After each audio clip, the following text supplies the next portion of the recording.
Okay, good evening, everybody.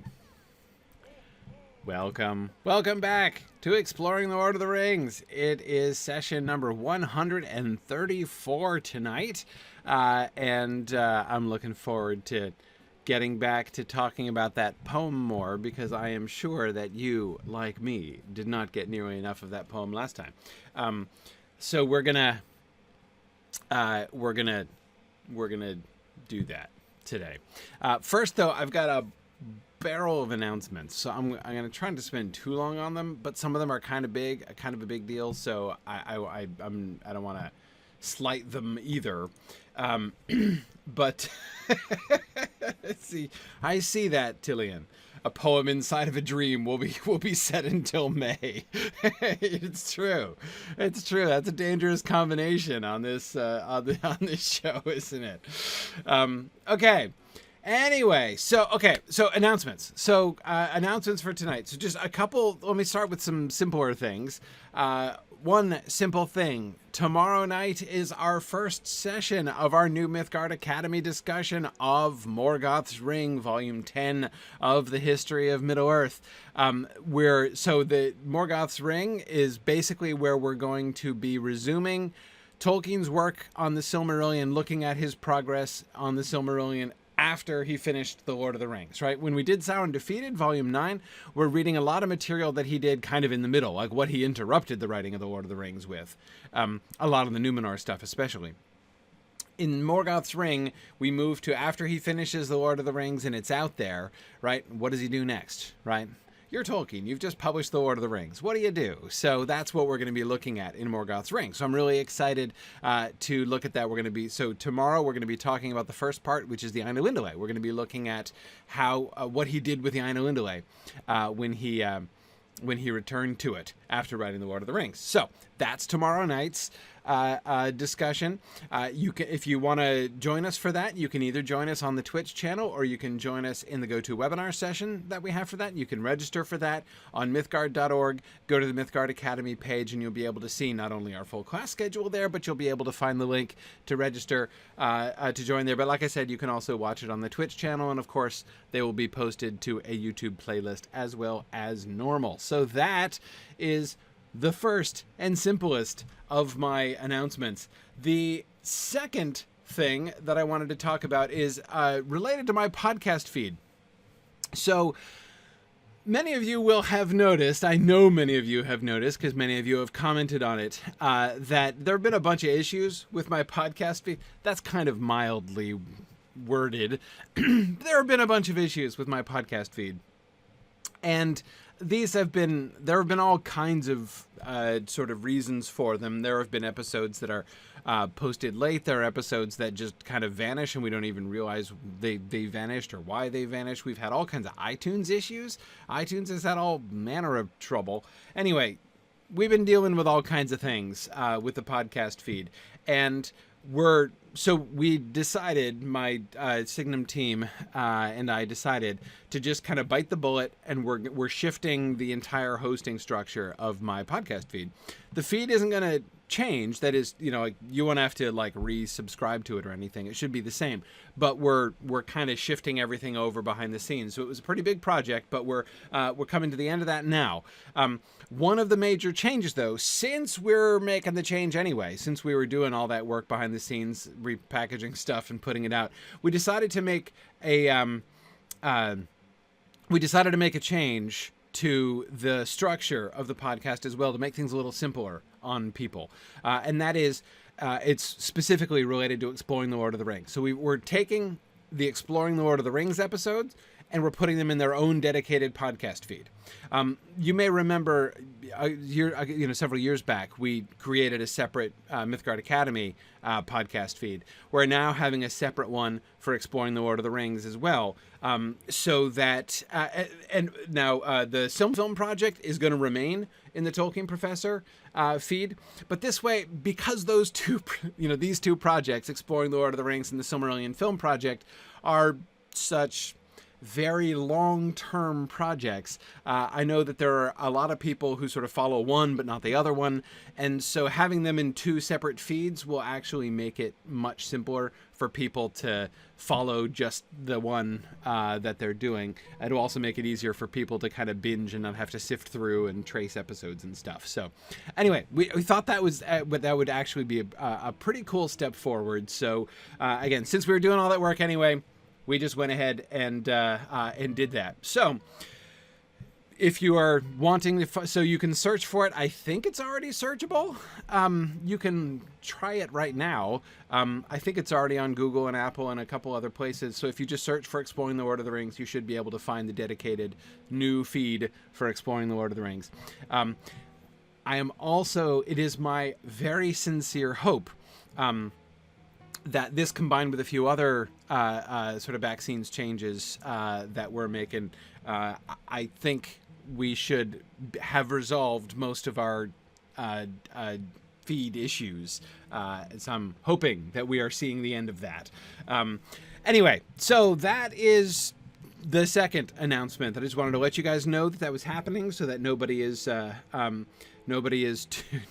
too shocked about any of that. So just to kind of warn folks about that. Okay. The third announcement is just a couple note about Moots. Of course, as will be no surprise to anybody, we were, despite my intentions, we were compelled to postpone both of our two upcoming Moots, Magnolia Moot next month and Sunshine Moot, which was meant to be this weekend, because, of course, due to the restrictions, they kept, they kept kind of narrowing in on us at Sunshine Moot, reducing the number from 5,000 down to 250, and then down to 50, and then finally to 10. So I was like, okay, all right, fine. Okay, fine. We won't do it. So anyway, so we end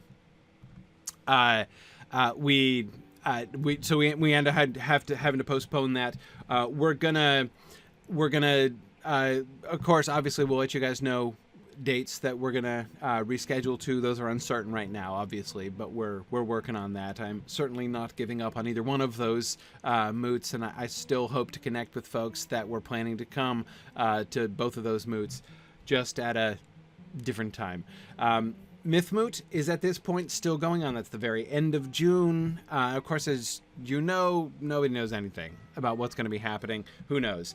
The thing that I would emphasize about Myth Moot, as I've emphasized before, registering for Myth Moot is a very low-risk proposition. Obviously, we're very flexible with, if something happens, if there's a reason that you can't come or shouldn't come or whatever. Obviously, we're very ready with refunds and things. It's you're not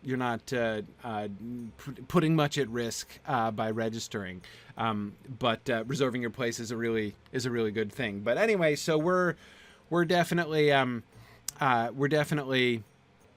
still planning to move ahead with that. That's more than 3 months from now, and as far as we know, at this point, there's no issues. Obviously, we'll stay tuned and see what happens, but we're still hoping on that. And as Sharon just mentioned, we did also extend the early bird pricing on that to the 20th. It was supposed to expire last week, but we felt like in the middle of everything that was going on, we're like, let's give people, another week to think about their plans and stuff. So we extended that a little bit. So the early bird pricing is still going on. And I think I saw, Tony, a question from you about Silm Film. When does season 5 of Silm Film start? And that is next Thursday, the 26th. That's when we scheduled it, because I was meant to not be here this Thursday night, because I was meant to be traveling down to Florida, which I shan't be now. Anyway, so that's why we scheduled it for the 26th, so we're just sticking to that schedule. So next week will be the beginning of Season 5, our discussion of Season 5 of the Silm Film Project, which I can't, because we get the arrival of men in Beleriand, and we're going to be talking about, we're going to be discussing in Mythgard Academy, in Morgoth's Ring, we're going to be discussing the Athrobeth of Finrod and Andreth, one of my favorite short pieces Tolkien ever wrote. And the story of Andreth and Ignor is going to be a major feature of season 5. I can't wait for that. Anyhow, so that'll all be a lot of fun, and that stuff is going on. So obviously, stay posted.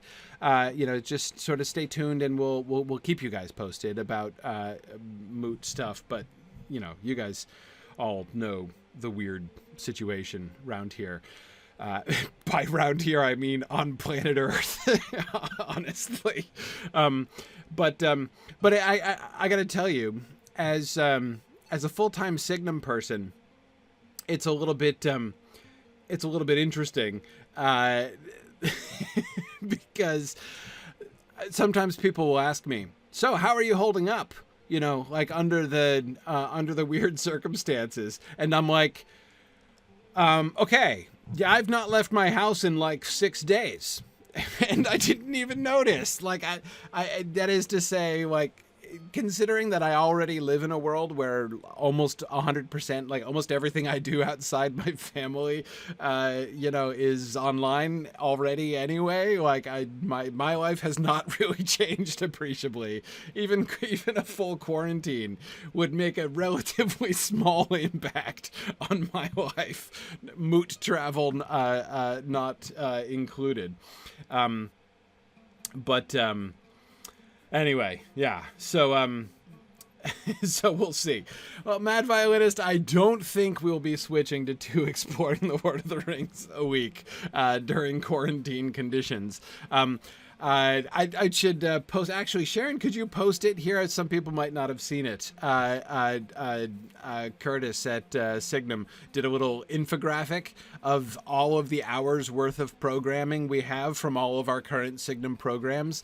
If you need something to occupy your time during the quarantine, and I think he calculated that the total running time of the Exploring the Lord of the Rings series to this point was something like 13 days and change, around the clock at this point. So, anyway, that's so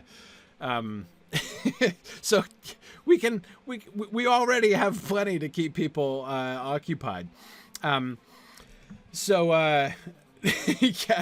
Green Great Dragon says we were just hoping to live to the end. Yeah, no, we still have hope, I think, of that. No problems. Yeah. Rococo says, same here as stay-at-home mom. Yeah, exactly. Some of our daily lives are affected more than others. Yeah, good. Okay. The last thing is actually a little bit more, actually kind of connected with the sort of quarantines and other issues. I just wanted to direct your attention to a couple things on the Signum webpage. There's some new stuff. I announced this last night, but in case folks missed this, this is something I just wanted to make sure to mention, want people to spread the word. Of course, Signum University has been operating as a completely online and synchronous university for 10 years. And we're kind of, we've been this weird little isolated university doing things differently from everybody else, and we've been kind of looking around in some alarm as all of a sudden almost every university in the country is trying to operate just like us.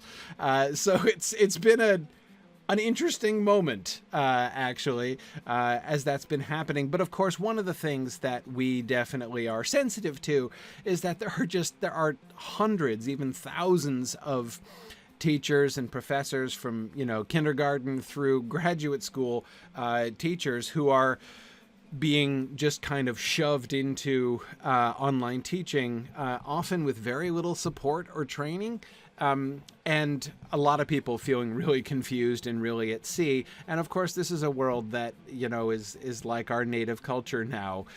So we want to be able to help as we can. So a couple things. that I wanted to draw your attention to. One is this this blog post that you can see at the top of our page here, our 11 tips for teaching online from Signum faculty. Just some really good sort of simple, pithy things that you can do to help make online sessions simple. Just words of advice from experienced Signum faculty who've been doing this for a long time. Last night, I recorded my session doing a kind of a demonstration and discussion about some pretty basic but important things to do, just to sort of feel more comfortable with that. The recording of that is on our YouTube channel. The recording of last night's session that I did is on our YouTube channel, so you guys can look at that. The other thing that I announced last night, so again, if you scroll down our homepage here a little bit, you can see, well, first we're having our Anytime Audit Quarantine Special.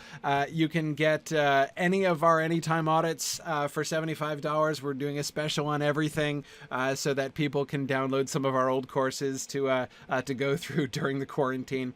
Oh, hey, Hugin, welcome. Glad you could join us here tonight for the first time. That's cool. And anyway, but the big thing that we're doing here, that we just launched yesterday, last night actually, when I was doing my session, is the Signum Teacher Mentorship Program. And basically, this is the way in which we're trying to help everybody as much as we can. We've been trying to give tips and suggestions and advice, and we can be helpful in some small ways, but I know that what a lot of people need is somebody to come alongside them and kind of help them think through what it means. Like, a lot of people are just being told, like a lot of teachers, right, are just being told, okay, you have your plan of what to do, right? Just do that online now. Like, just, shift that over to online delivery for the next few weeks. And people are like, wow, how do I do that? Like, what do I do? Because it's non-trivial to think about how to make that kind of conversion, because it's not just simplistic. It's not super hard either, but it's not trivial either. And what I found from talking to other folks, other professors, working in other brick and mortar schools who are going through this, a lot of the training, there are a lot of professors and teachers around the country attending mandatory training sessions on how to teach online right now, but the vast majority of those, from what I've been told by friends and colleagues, the vast majority of those are like tech sessions, right? Like, here's how to use the tools that we have available to you for you to do. And that's important. Like, don't get me wrong. That's really important to be taught how to use Zoom and or whatever tool you're using. But that's not, I think, certainly not the only thing that teachers need in order to be able to understand how to effectively teach online. So what we're doing in the Signum Teacher Mentorship Program is we're offering one of our experienced Signum folks, and we have experienced Signum folks who have some background teaching, not just in higher education, but in secondary ed and primary ed as well, so that some of those folks can kind of come alongside either individual teachers or a group of teachers, like maybe the staff of a private school or a department at a university or something like that, and say, okay, let's talk about your curriculum. Let's talk about your plans and your teaching goals, and let's discuss what you can do. How can you best, given the tools that you have available to you and what you're going to be comfortable doing, how can you most effectively convert that into an online delivery, and using different mechanisms and channels of online delivery in order to do this with your students most effectively. That kind of thinking is that's one of the gaps that we've really seen in a lot of training, or sometimes training, that people are getting. And again, I'm not trying to make fun of anybody or criticize anybody. This is a weird situation, and people are being thrust into super, kind of weird crisis mode here. We just want to help. So yeah, as Tora Marthin says, here's how to start your car. Now get on the racetrack. Yeah, it is a little bit like that. Absolutely. Absolutely. So again, the teacher mentorship program, we do have to charge a little bit for that because we have, we're offering a bunch of our people devoting a bunch of their time to do live sessions with people and really help them work through this stuff. So, we need to be able to support, but we're offering this at cost. We're not making anything from this. We're looking to be able to pay something to our people for the time that they're devoting to this, but we're trying to charge as little as possible, both for individuals and for groups. Groups are limited to 50 people. So, I mean, if you're like part of a big school or even a whole school district who would really, feels like they need help, in multiple schools, we can do this. We can help. It's a simple program just to come in and offer some advice and make some suggestions, and we'll do a follow-up visit as well, be able to answer questions and just kind of help people get more comfortable with the plan of what to do and how to deliver your content effectively online. That's the purpose of the Signum Teacher Mentorship Program. It's just a way in which we at Signum, knowing that this is a world we're comfortable in and everyone else is jumping into it, not being comfortable, not really signing up for that, so we just want to help however we can. So I strongly recommend you can send an email if you just have questions, if you're involved, if you're a teacher, if you are connected with a school, if you're an administrator, if you want to send an administrator or a teacher or a department chair or somebody, principal, to our program to get more information, have them send an email, or you can send an email to mentor@signumu.org, and we can answer questions and try to connect folks. We're ready to respond pretty quickly to this. We have people who can jump in pretty much right away. Because again, we know this is a kind of an emergent situation that is already unfolding. My own kids were both of them in separate rooms doing their online courses today for the first time through their school, which is off this week for the first time, on, as my son Matthias says, Coronacation.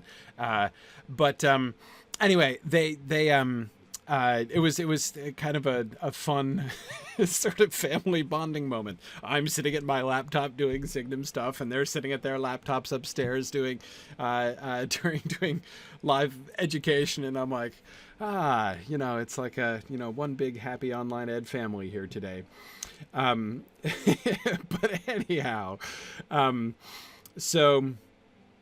Okay, yeah, Tony, it's a really interesting question, how this will affect the view of online education in the long term. I will be fascinated to see this. My focus right now is just trying to help everybody get through things in the short term. But I have to imagine there are going to be some pretty long-term consequences to that. I don't know what they are, but I'm excited to see. Yeah, I'm very interested to see what will come of it. In the end, I feel confident it's going to be a really good thing. And I'm excited for people to begin to to see how possible the kind of stuff that we've been advocating for a long time is. Some people have asked me, are you worried that people are going to start doing what you're doing? Heck no, I wish way more people would do what we're doing. Signum has never been planned to be a monopoly nationwide or worldwide. We would love for lots of other people to do what we're doing. Then people wouldn't look at us like we're freaks. But anyway, so we will see. One of the things, actually, one of my other hopes is that this is something that will really accelerate the additional support, more resources being put into the online infrastructure, basically, nationwide. That would be, I think, a really good outcome of this. But we'll see. We'll see. Yeah, exactly, Aldossi. We do not intend to be one online university to rule them all. That has really never been the Signum vision, I got to tell you. Absolutely. Okay. I think that is all of the announcements that I have to make. As I said, lots of meaty stuff tonight, and I don't want to get too far just kind of chatting about stuff, but this is important stuff, and in particular I wanted to draw people's attention to the mentorship program and explain that, because this is a very important and sort of relevant thing, please do direct folks to it. Again, we're not trying, I was really leery attaching prices to this, was sort of fantasizing about offering it for free. I know we can't, because I can't afford to invest all of our people's time for free, but just trying to price it as low as possible, because we don't want to make a profit off of folks in this time right now. But yeah, we just really would love to be able to help as many people as possible. Okay, let's yeah, I'm totally not playing Anatar here, Mad Violinist. Absolutely not. That's not at all that's exactly what's not happening. All right, let us get back to the text then, after an unusually long set of announcements tonight. Okay, so we are prepared. Are you prepared for our first real eye-opener? I guess Boromir's already gotten an eye-opener, right? Finding out that Isildur kept the ring, right? That was his eye-opener. But we're about to get our first really big one, right? Right away. But first, it's time to go back to the poem. Thank you guys for coming along with me in my voyage of poetic discovery at the end of last week's session, because last week, not only in last week's live session, not only did I learn things about this poem that I had never understood before, right? Not only did I come to a new understanding of the structure of this poem that I had never had in my life, but I actually had a kind of epiphany about Tolkien's poetry as a whole that I had never really, it had been kind of floating around, but I'd never really fully grasped onto it before. What I'm talking about is about the metrical structure. So the way in which we were looking at, and I'm thinking, of course, especially of the odd lines in this verse, the way in which he has this structure, which is irregular in a pure metrical sense, right? It's in the sense that it's not like iambic tetrameter, it's not trochaic, it doesn't fit any of the meters, right? And you could call it one, right? You could semi-arbitrarily call it like iambic with a whole bunch of variations, right? But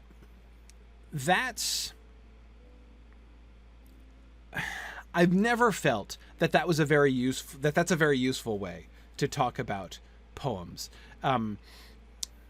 Just to speak only of like variations from the meter, as if the meter is some kind of rule or law, which like the poet needs an excuse to break, or needs to be like given warnings, if not actual citations for breaking those rules. That's not how poetics works. That's not how poems work. But anyway, it was the way in which we kind of came to this, having seen the consistency of it, right? What those lines do is exactly not deviate from a norm. They, in fact, meticulously adhere to a norm. The key thing to understand, the key thing that I had never really fully grasped, is how creative Tolkien is willing to get in establishing his own norm, right? There are some ways in which I'd already seen this, right, and kind of talked about this. For instance, you may remember back when we were looking at Tom Bombadil's verse, which in retrospect, doesn't it seem like we really rushed through a lot of Tom Bombadil's poetry? I'm just saying. But anyhow, when we were looking at Tom Bombadil's poetry, we were already noticing things like, okay, the basic pattern of Tom Bombadil's verse is trochaic hexameter, but there is a standard deviation, right? To accidentally use a statistical term, which I don't intend to be statistical at all. That is to say, so if you remember the classic Tom Bombadil line, right? Ho, Tom Bombadil, Tom Bombadillo. That beginning, where it starts with that spondaic foot, right? Ho, Tom, Bombadil, right? And it gets into its trochaic feel by the like second foot, right? But it always starts with those repeated stresses. Ho, Tom, Bombadil. That, you can call that a substitution if you like. You can call that a deviation from trochaic hexameter if you want. But why should you, right? Because it's not just a deviation. It's in fact developing a new rule, right? It is in fact taking trochaic hexameter as a starting point, almost as like a kind of blank canvas, right? And developing a completely unique line structure, but which becomes a very standardized line structure, which he adheres to fairly closely and sometimes deviates from in some ways. But again, it's not like there is this pure thing out there called trochaic hexameter, which he's deviating from in every single line. No, every single line is establishing that new rule. Anyway, so yeah, Tora Marthin, you're right. In Tom Bombadil's poetry, each poetic line really does belong only to itself, right? And it has no master. The point is,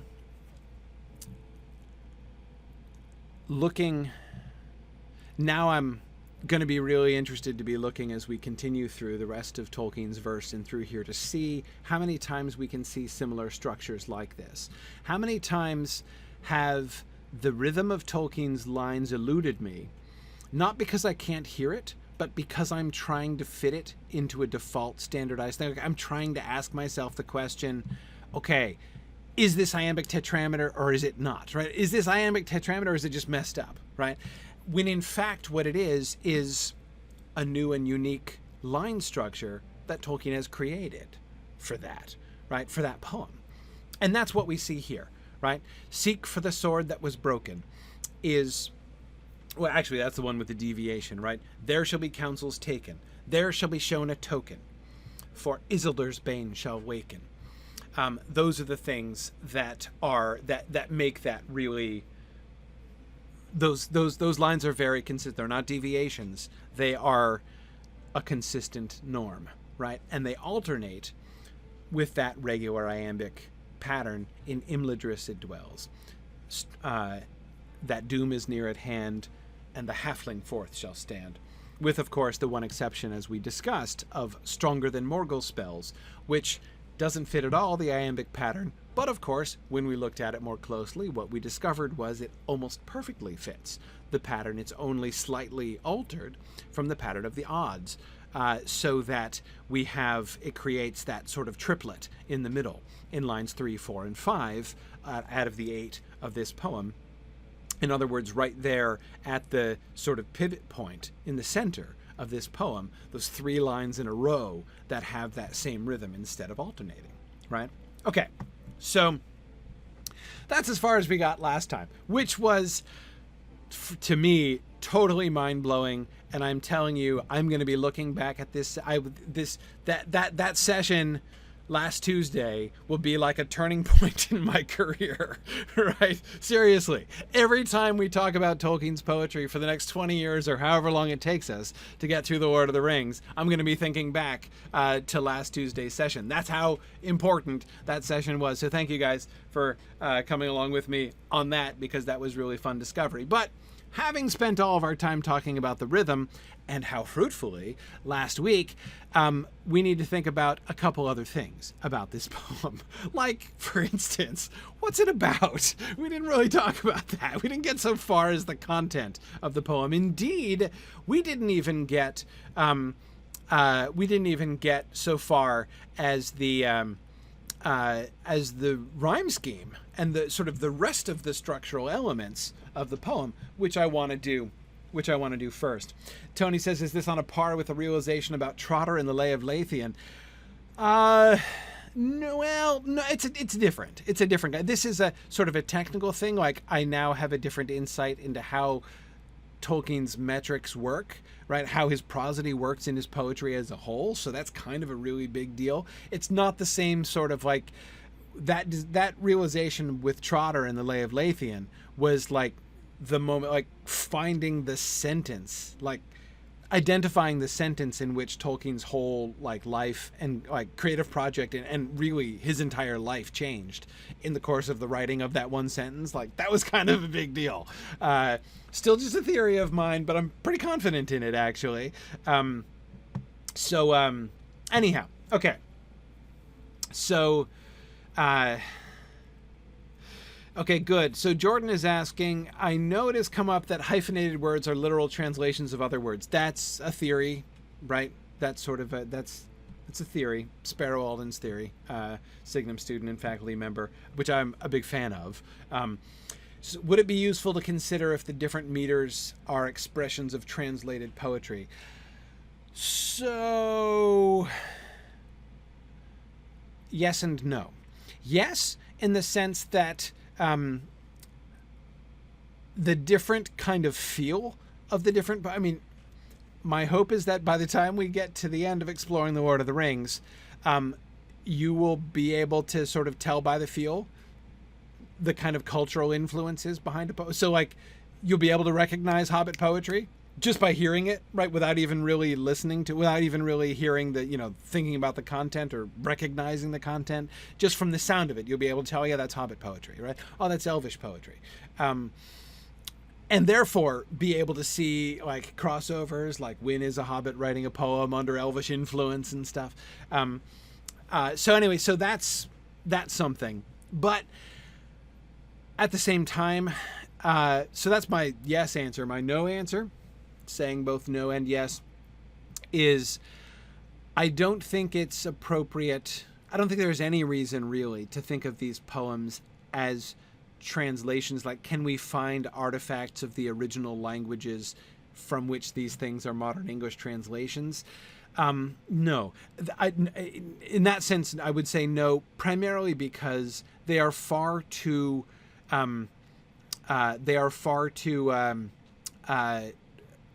intricately structured for that, right?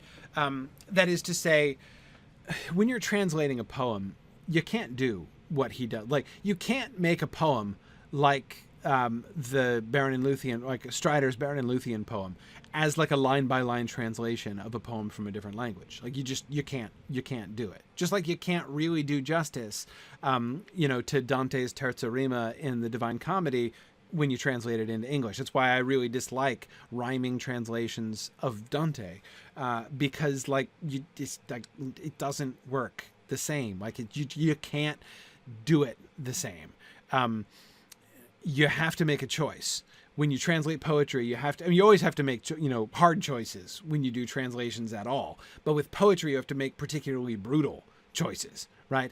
That is, you can try to convey something of what the poet is doing in the other language, right? Like that is like the word play and the something of the kind of overall structure, but you're not going to really be able to render in the second language that you're translating it into.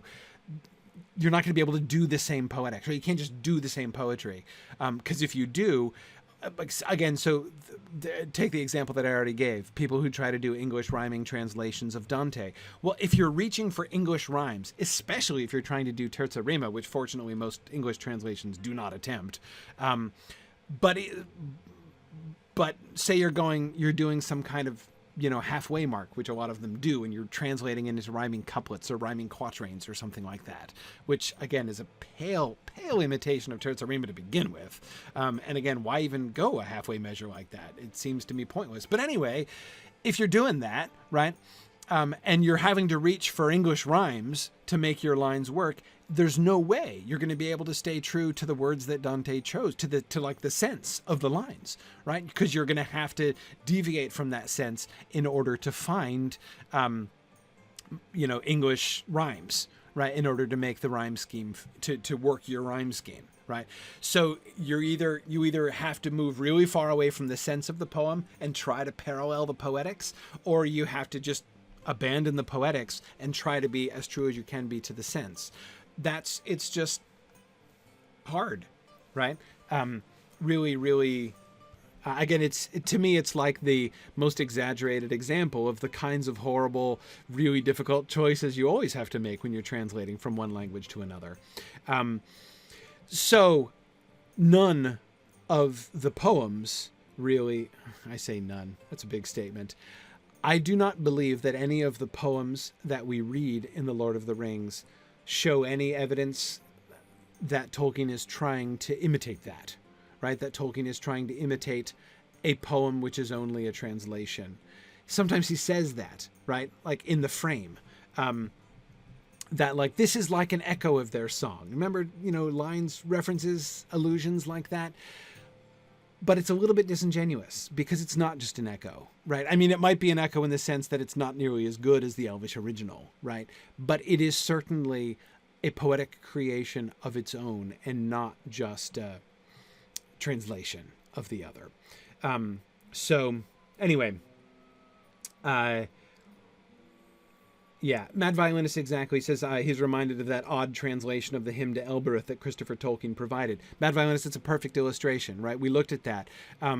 That was a perfect example of a translation which is trying to stay true to the sense, right? It's trying to give you the sense of the word. What do the words of this poem mean? But of course, almost all of the poetics of the Elvish were completely lost in that translation, right? And again, that's one of the two sort of honest ways, right, to translate a poem.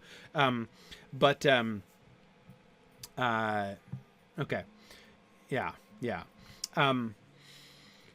Okay, let's see. Good. Oh, sorry, Angrist. I shouldn't talk too much about Dante without explaining it. Terza rima is the rhyming structure of the Divine Comedy. It's really intricate. How it works is that he has end rhymes that are in sets of 3 lines.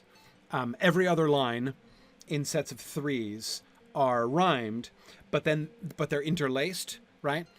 So it's like A, B, C, B, C, D, C. You see what I mean? So it's all like all 3 line rhymes, and they're all interlocked. And the structure of the Divine Comedy is just amazing. I mean, it's one of the most gorgeously and intricately designed works of literary art in the history of mankind that I know of. Anyway, so that's what terza rima is, and it's almost impossible to do in English because, well, let's face it, end rhymes are easier in Italian. They're easier to come by in Italian than they are in English. And I'm not just saying like, well, it was a piece of cake what Dante did. Not trying to take anything away from the amazing accomplishment of Dante's verse. I'm just saying it would be way harder in English. Bet Eminem could do it, but anyway, it's really, really hard. Okay. Anyhow, so well, let's get back to this poem. So let's think about having established the rhythm and seeing some of the structural cues of this poem from that rhythmical structure that we were already looking at. Let's take one step back, right? And look at the rhyme scheme. Broken, dwells, taken, spells, token, hand, waken, stand. Okay.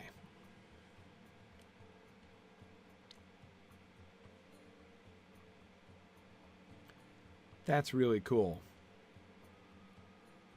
That is seriously cool. You notice, okay.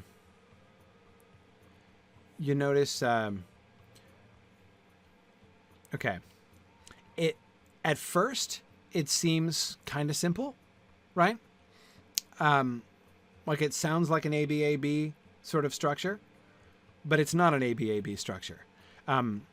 Dwells and spells, hand and stand. Those are simple, right? So the even lines, the iambic lines, in Imladris it dwells, stronger than Morgul's spells.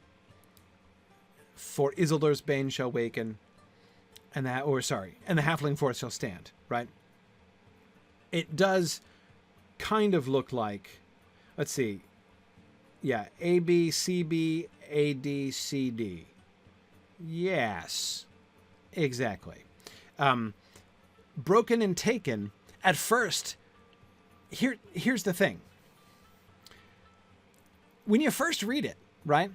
Broken and taken, A-B is like the most basic rhyme structure in English poetry, right? I mean, you normally expect A-B, right? And it sounds like we're getting it. If all we had were those 4 lines, right? Seek for the sword that was broken. In Imladris it dwells. There shall be counsels taken, stronger than Morgul's spells. The strong B rhymes reinforce the idea, hey, dude, A-B, right? Okay, you're right, Tony. Rhyming couplets is right up there with A-B as the most common rhyming structure of English poetry. But, so it sounds at first like an A-B structure, which just is kind of, yeah, exactly. It sounds like a slant rhyme, angrist, right? That is to say, like, broken and taken, it's like, well, if you kind of squint, they kind of rhyme, right? So maybe it's just an imperfect rhyme in the A's, but it's A-B, right? But then you look at the second quatrain, and it's clear that that is not the case, right? Because we have not only the same apparently near rhyme made in the odd-numbered lines in the second quatrain, but we also have the same near rhyme repeated. Broken, taken, token, waken. Right? But wait, there's more. Not only is he repeating those, right? But he is echoing the same words, right? Token and taken, for instance, right? The fact that token and taken are almost juxtaposed. And where are token and taken? Right at either, and this is where we come back to our metrical observations, right? Remember that 3-line block at the middle, which stands out metrically because of line 4, right? Remember the way that line 4 does not fit the iambic structure of the other even lines, making lines 3, 4, and 5 into that 3-line set, right? Which is sort of that special set in the middle that separates the beginning from the end of the poem, right? And taken and token are the rhymes in lines 3 and 5, right? They frame that central section, meaning that it seems to be, okay, my first impulse is to say that it forms almost like a pivot at the middle of the poem, right? Taken to token, right? We take that, the A rhyme, which is almost exactly like the C rhyme. So just to clarify the letters and everything, sometimes talking about A, B, C, and D can get really, really hard to follow. It's a little easier to do in print than it is to do in oral discussion, but we'll try to keep it, we'll try to keep that clear, as clear as we can. So the B rhyme is dwells and spells, right? The D rhyme is hand and stand. Those are the simple ones, right?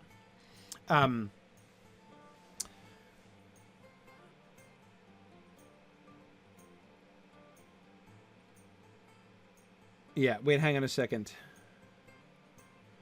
Matt, I think you're missing a letter there. There are only 7 letters in your last one there. Anyway, so hang on a second. So the B rhyme is dwells and spells. The D rhyme is hand and stand. So it's the A rhymes and the C rhymes that he's really playing around with there, right? Broken, taken, A is A. Broken is A, taken is C, right? Token is A, waken is C. So I want to call Morgul's spells the kind of pivot of the poem, right? But that doesn't exactly work, right? Because it's not symmetrical. It's repeated, right? The A and C rhymes are the same. That is, they have the same structure.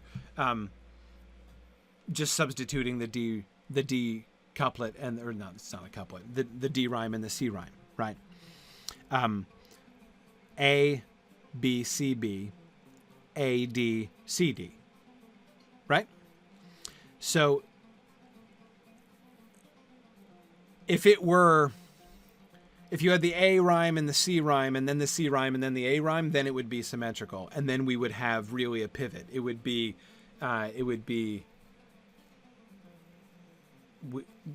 you see what I mean? That's why I'm resisting calling that a pivot. It's my first impulse, but it's not right because it's not, in fact, the structure. You following me there? Okay. Yeah, there is alliteration connecting token and taken. And again, it's more than alliteration. I mean, they're the same word, except for the one vowel change, which makes the entire difference between the A rhyme and the C rhyme in the first place, right? So we have a situation where imagine the A and C rhymes were just totally separate, right? Like imagine the A rhyme was like, dream and scream, and the C rhyme was like, straight and wait or something. I get like totally unrelated, words that rhyme with each other, but totally unrelated each to the other, right? Then this would still be a kind of an interesting structure, the way that he sort of interlaces the A and the C rhymes in the way that he does. But that would just be kind of a footnote. It'd be like, oh, he's doing a funky little thing with the A and C rhymes there. Instead of just doing a boring old A, B, C, D, 2 quatrains, ye old standard 2 quatrains, right? He's getting a little jiggy with it, right? A, B, C, B, A, D, C, D, right? Instead of just separating them out.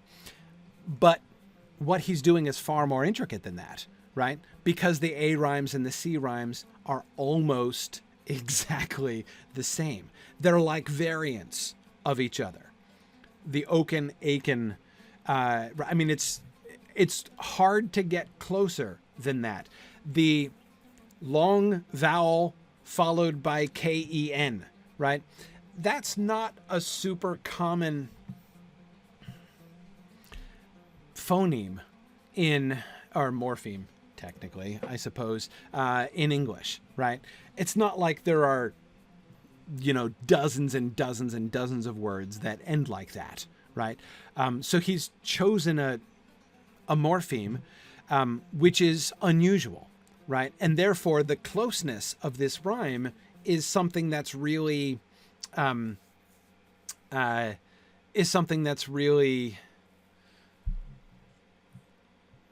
noticeable, right?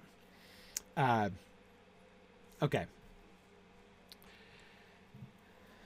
And like I said, it's hard to imagine it being closer because both of them, if you look at the 4 words, broken, taken, token, waken, the rhymes, the A rhymes and the C rhymes are perfect rhymes. There's nothing slant about any of them, right? The spelling is exactly the same. And the vowels are they're both long vowels, right? Yeah. Anyway, so yeah, no, sorry, music. I'm not speaking about. I'm not talking about the roots of the words or anything. I'm sorry. I'm being really fast and loose. All I'm talking about is combination of sounds. Okay. The collection of sounds, which is O or A, the single long vowel, really, open long vowel, and then K-E-N. That's what I'm talking about.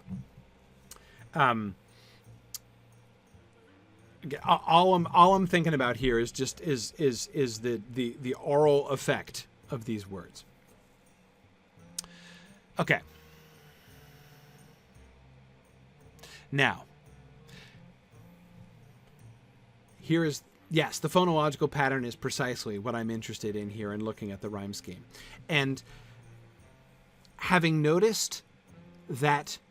first noticed that the rhyme scheme looks like it's normal, but then that it's normal, just not very good, and then realizing, no, not only is it not very good, it's in fact really good. It's really intricate, right? Having first noticed that, and then taking a closer look at this, I now feel like, okay, wait, something else is going on here. Now, big old take-home lesson here. this is where, and whether this is in student papers that I have read over the years, or whether this is in, to be honest, scholarly articles that I have read over the years, one of my biggest pet peeves as a literature person is that often there is a tendency, right? Once you notice something like this, once you observe a pattern, right, and you're like, hey, something interesting is going on here, right? There is the temptation to stop there and kind of celebrate the fact that you've noticed that something cool is happening, right? Which is, I mean, absolutely do that, right? Pat yourself all over the back and get excited about the fact that you found something interesting going on, but you can't stop there, right? Because you now have to answer the so what question. So what? So what? What's the effect of this thing? What conclusions can we draw from this fact? So in other words, what I want to do is, how does it work, right? How does it work in the context of the poem? Now, as a couple of you are already doing, let's expand out. I've been focusing on the end rhymes because that's where the central structure of the central phonological structure of the poem comes in. There's always that emphasis on the end rhyme in a rhyming poem like this. But of course, as we've seen in many other instances, we know that Tolkien likes to play with the sounds of vowels, consonants, and even of whole words in other ways, whether it be internal rhyme or whether it be alliteration or other kinds of echoes, right?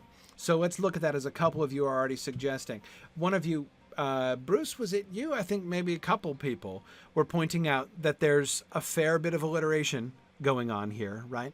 Let me read it through again and listen to the consonants, right? Ignore the vowels, listen to the consonants. Seek for the sword that was broken, in Imladris it dwells. There shall be counsels taken, stronger than Morgul spells. There shall be shown a token that doom is near at hand, for Isildur's bane shall waken, and the halfling forth shall stand. Okay, we definitely get some alliteration, right? Shall be shown, seek for the sword, of course, being the sort of biggest and most clear when we do get lots of S. Catriona, you're certainly right. Yes. I would not say that alliteration is a major feature of this poem. It doesn't feel like the poem really sort of hinges on, and I shouldn't use hinge, that's a very specific thing. It doesn't feel like it really dwells on alliteration primarily. But we do,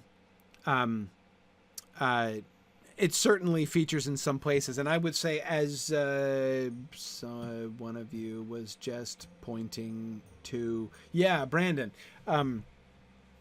the repetition, not just, sound echoes, right, but the actual repetition of there shall be, as we were noticing, of course, when we were looking at the meter, certainly in some ways that kind of overshadows the alliteration, I think, right? Again, we get it in some places, but especially there shall be shown a token.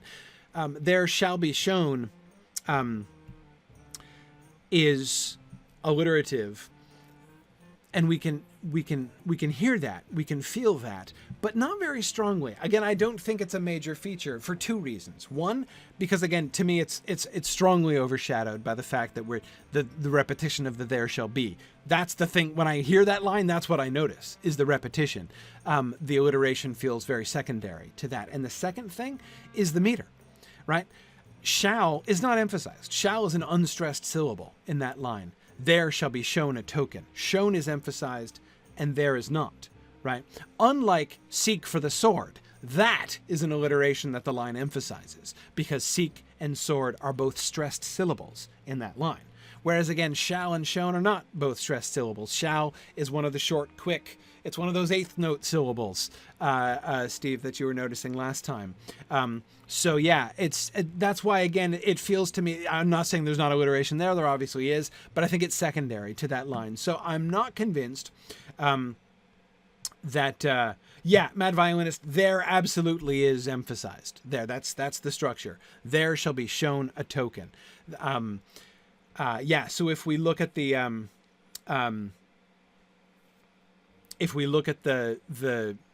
this is why I always start with the meter, why I always start with the stress, because it really, once you really make sure that you master the way that this should sound, even to the extent of guiding our pronunciation of names and things, even, as we discussed last time, to the extent of pronouncing names in ways in which the poem is asking us to pronounce them, in ways which deviate from how the appendix is asking us to pronounce them.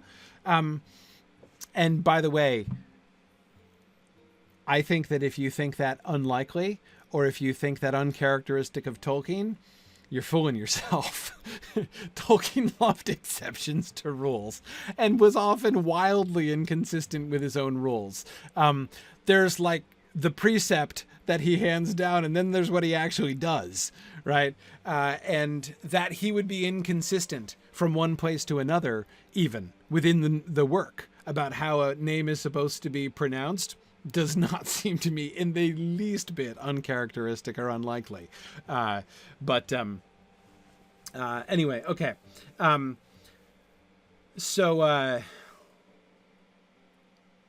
Yeah. All right.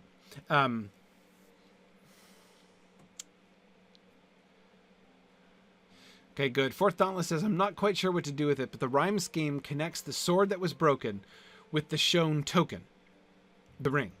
It also connects doom near at hand with the halfling who shall stand. Yes, this is one of the things that I think is not, it's not always true, but it's one of the things that I do like to look at. That is to say, what are some of the links? I like to do this in alliterative poems as well, right? When you are listening to a rhyming poem, or when you're listening to an alliterative poem, or again, when you're saying it out loud and listening to yourself, one of the effects which I find an inevitable effect is you make connections, those links, those oral links, right? The rhyming syllables, the alliterative sounds, those things necessarily in your brain establish connections between those words. Right? You can't help it. I cannot help but pair dwells in spells. So the poem has established some kind of link, right?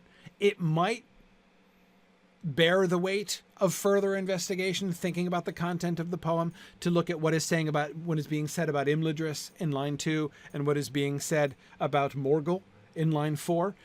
Maybe we can, maybe we're supposed, if we follow the lead of the connection that the rhyme establishes, maybe we find something, maybe we don't. Sometimes we need to kind of let it go and not force it, right? But that a connection is established is inescapable. The rhyme establishes a connection between dwells and spells, between hand and stand. So in that sense,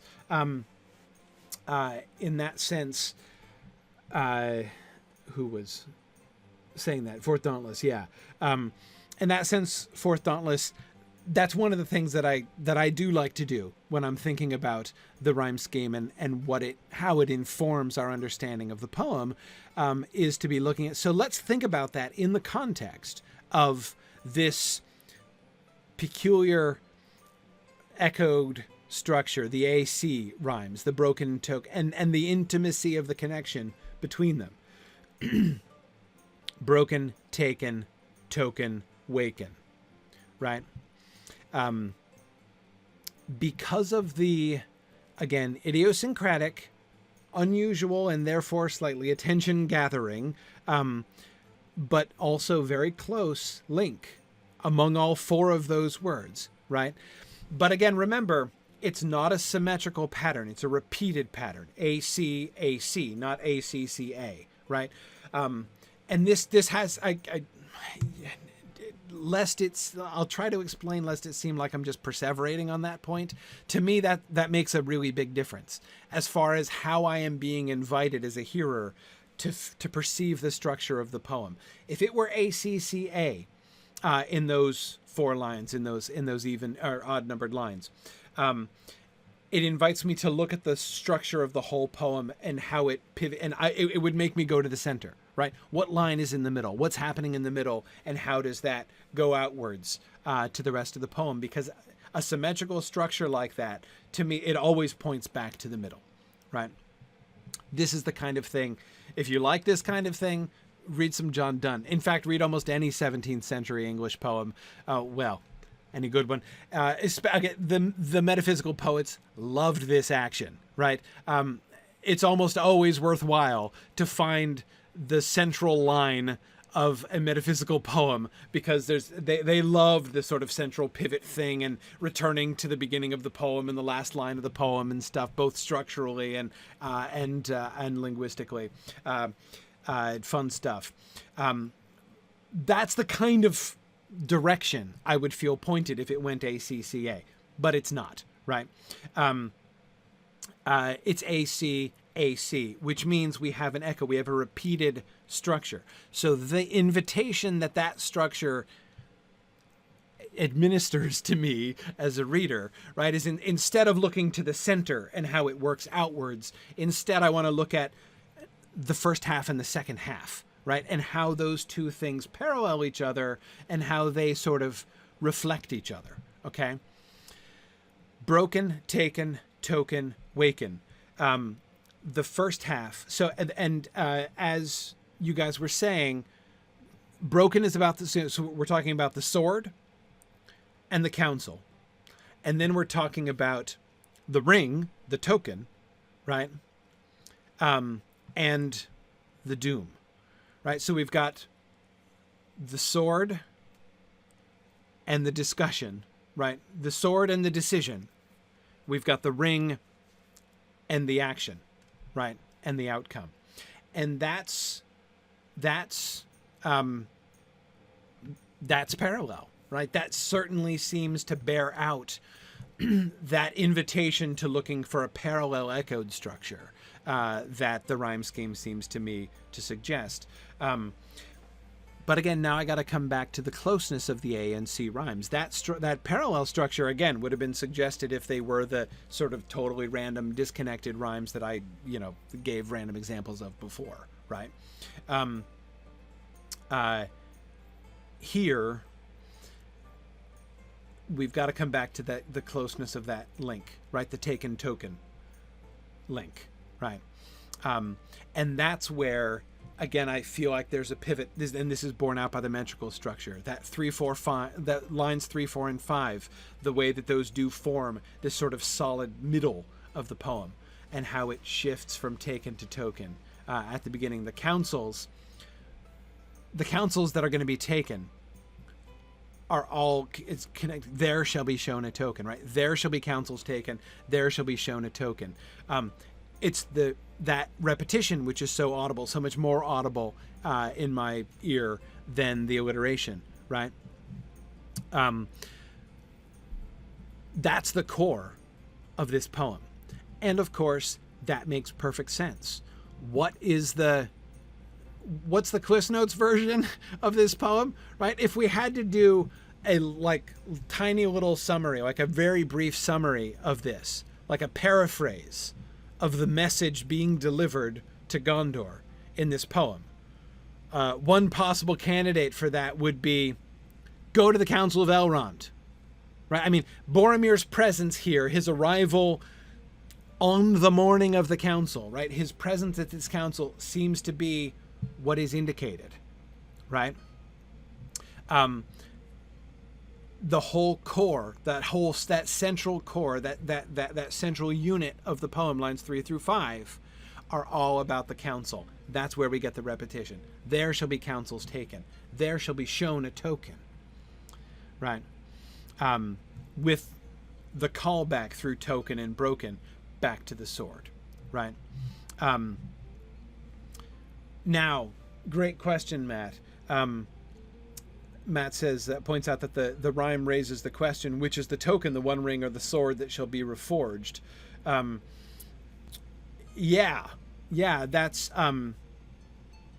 That's you could theoretically see that either way, right? It is possible to think that the token, I mean, the sword that was broken is also a token that doom is near at hand, right?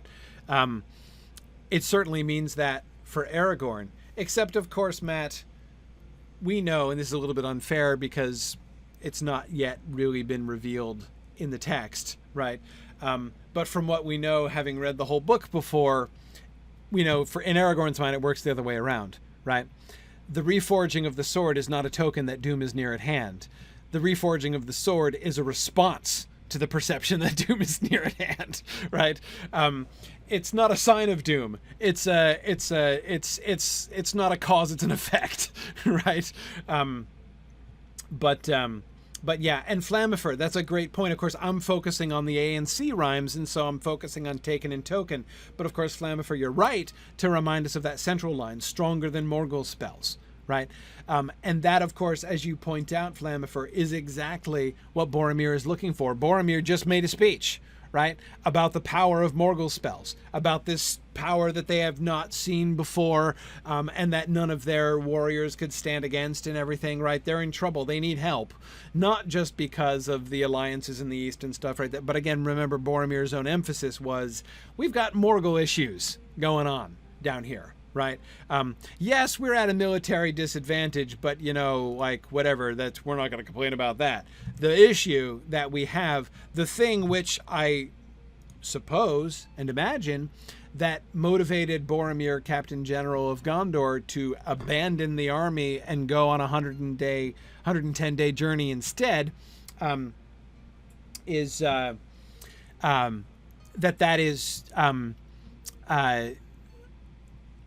it's because of the Morgul spells, right? This is not their problem. The military and otherwise problem that Gondor is facing is not something that can be solved by military leadership, because it's clear no amount of military leadership is going to help them against the Morgul spells that they're facing. So yes, that is the center of their need, right? And that line is central, flanked by, there shall be counsels taken, there shall be shown a token, right?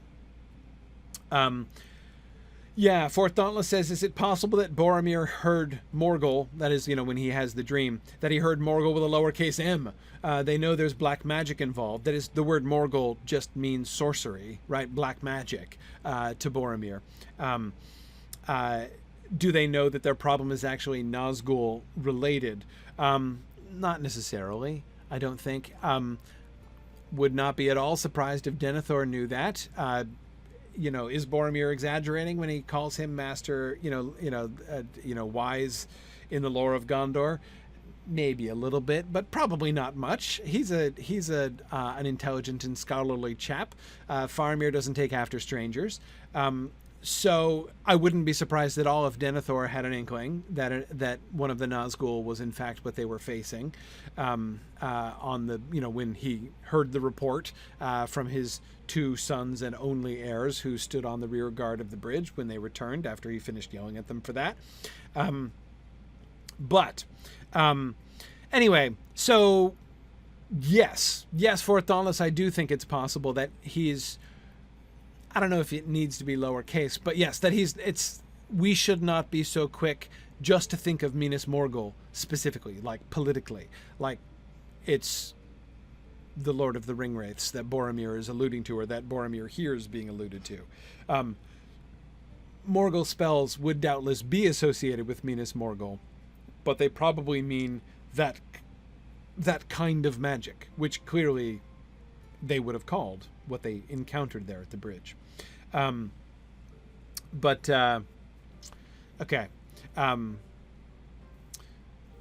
Yes, and Tim, you're absolutely right that doom is so we've got the counsels that are going to be taken are going to be stronger than Morgul spells, right? Do you want something that can help you overcome, right? You need resources to help Gondor in this fight against the Morgul spells, right? The sorcery that's being brought against its armies on the battlefield right now.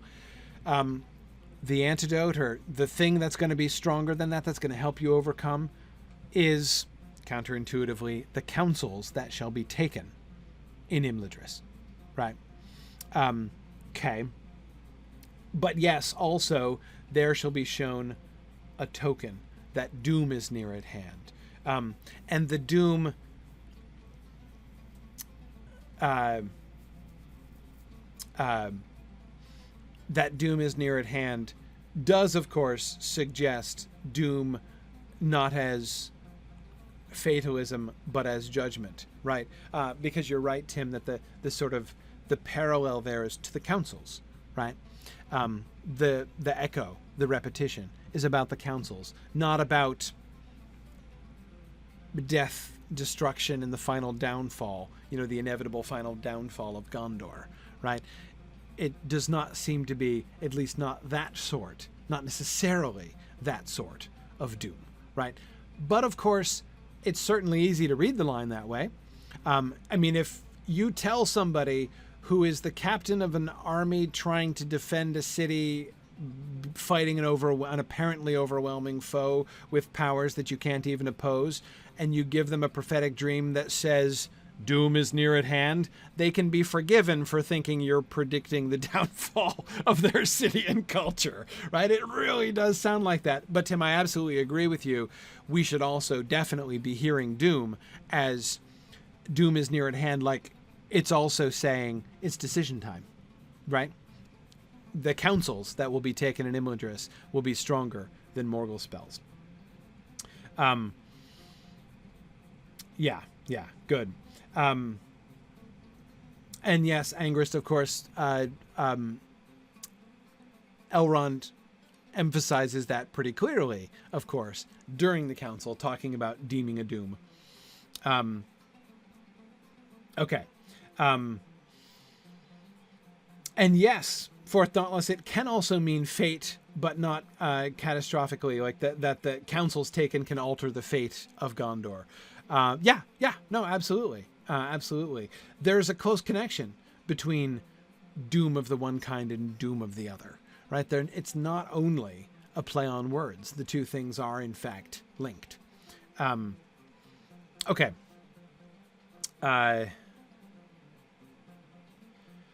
Rhiannon, the fact that it's capitalized in the poem does suggest that it's a specific doom. That doom is near at hand. Now, it doesn't necessarily mean it is only one doom, right? But I don't know. That is to say, it can still have more than one sense, I think, even though it's capitalized. I don't know. I can see the capitalization working in a couple different ways, actually. Yeah.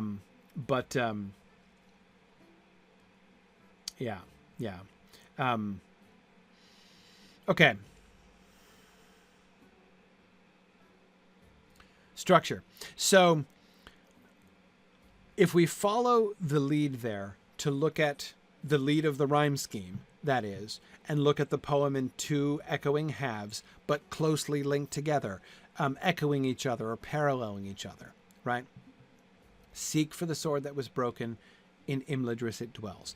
We have, through both the meter and the rhyme scheme, we can see a pretty clear structure of the poem, right?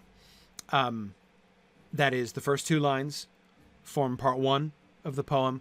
The next three lines, lines 3 through 5, form part 2 of the poem. And then lines 6 through 8 form part 3 of the poem, right? We have the command, right? The first two lines are also connected by the fact that they are the only clause that's in the imperative mood, right? Seek for the sword that was broken, FYI, in Imladris it dwells, right? Then we've got the center piece where it shifts to the indicative mood, just telling us things, right? There shall be counsels taken. Notice it's not just shifting to the imperative mood, it's also shifting to the future tense, right?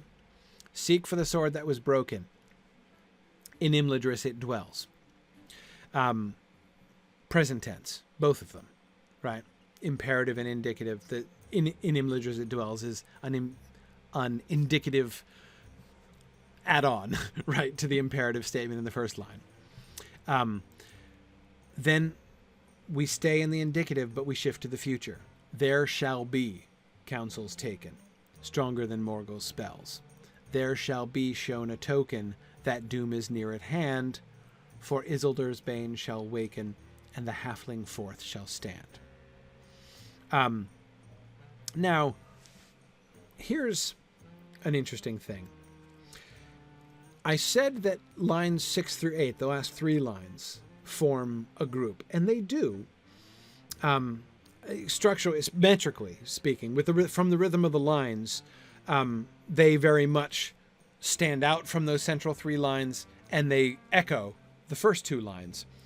So it definitely sounds like a beginning and an end with a middle bit, right? But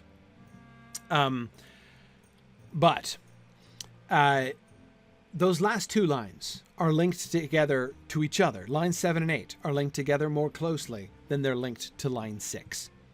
And that because, again, of the metrical cues. You'll remember that both of them are different from the models previously, right? They follow almost exactly the same structure as the odd and even line structures of the previous ones, but the difference is that little grace note at the beginning, which lays a special emphasis on the line. For Isildur's bane shall waken. Remember, Isildur's bane shall waken is exactly the same as the other lines. The halfling forth shall stand is exactly the same as lines 2 and 6, right? But both of them have that little added syllable at the beginning. So he does the same thing to both of those last 2 lines, the little grace note at the beginning. For Isildur's bane shall waken, and the halfling forth shall stand, right? Laying that emphasis at the beginning of the line, and therefore making those 2 lines both connect to each other, sound like each other in ways that they're separated from line 6. The result of this, therefore, is that it makes line 6 into a kind of, I keep saying pivot, I got to get off that metaphor, into a kind of transition, right?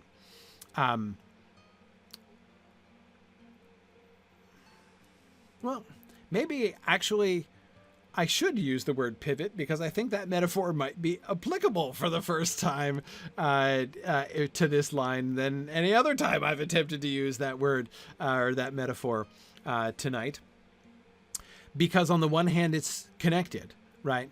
There shall be shown a token that doom is near at hand, right? You can't exactly separate those 2 lines, right? That doom is near at hand is certainly the completion of that other idea. If you think of it not thinking about the rhythm of the lines, not thinking about the rhyme scheme, but thinking only about the syntax of the lines, right? The last 2 lines are separated too. There shall be shown a token that doom is near at hand. That's one statement, right? For Isildur's bane shall waken, and the halfling forth shall stand is another statement, right? So again, there is a sort of a syntactic separation between lines 6 and 7, and a syntactic connection between lines 5 and 6, right? So again, 6 is connected to 5 through the syntax, through the structure of the sentences, but it's connected to 7 and 8 through the metrical structure, right? And also through the rhyme scheme with a hand-stand rhyme, right? That really strong D rhyme that we get at the end there.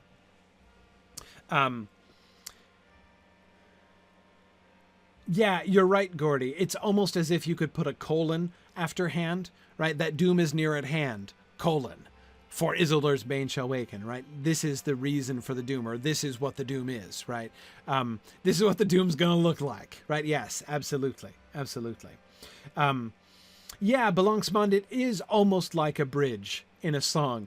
You know way more about songwriting and song structure than I do, so that metaphor is not going to be as meaningful to me, I think, as it is to you. But I can see that. I can see the way that it would work like that.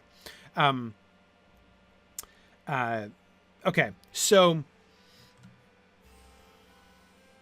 Ooh, Jordan, that's a really cool observation. Jordan points out that this poem speaks almost exclusively about inanimate objects or concepts. Isildur is named, but only as part of a name, the ring, the name of the ring, while the halfling is the only living being mentioned explicitly. But no, you're right. The halfling is, I think, really the primary emphasis there. The sword that was broken and Isildur's bane, right, are both objects that are not even themselves being named, right? It's not saying the Ring of Power. It's not saying the Sword of Elendil or Narsil or something like that, right? Now, you're right, Bruce, that the halfling isn't named. It's still just by being called the halfling. It's also sort of more of an object. But it is, following Jordan's idea, which I think is an important one, it's the only time a person is described doing anything, right? The whole tone of the poem is very, I don't want to say vague, but like, think about the kind of advice that your freshman English teacher might have given you in your writing, like don't use the passive voice, that kind of thing, right? Like, don't write sentences in which stuff just happens, right? You want to say who's doing what. That's exactly what this poem doesn't do, right? It doesn't give us specific information about who is doing what and why. It's just like, there's a sword that was broken. It's in Imudris. Seek it for some reason, and I'm not telling you what it is or why you should seek it. There shall be counsels taken.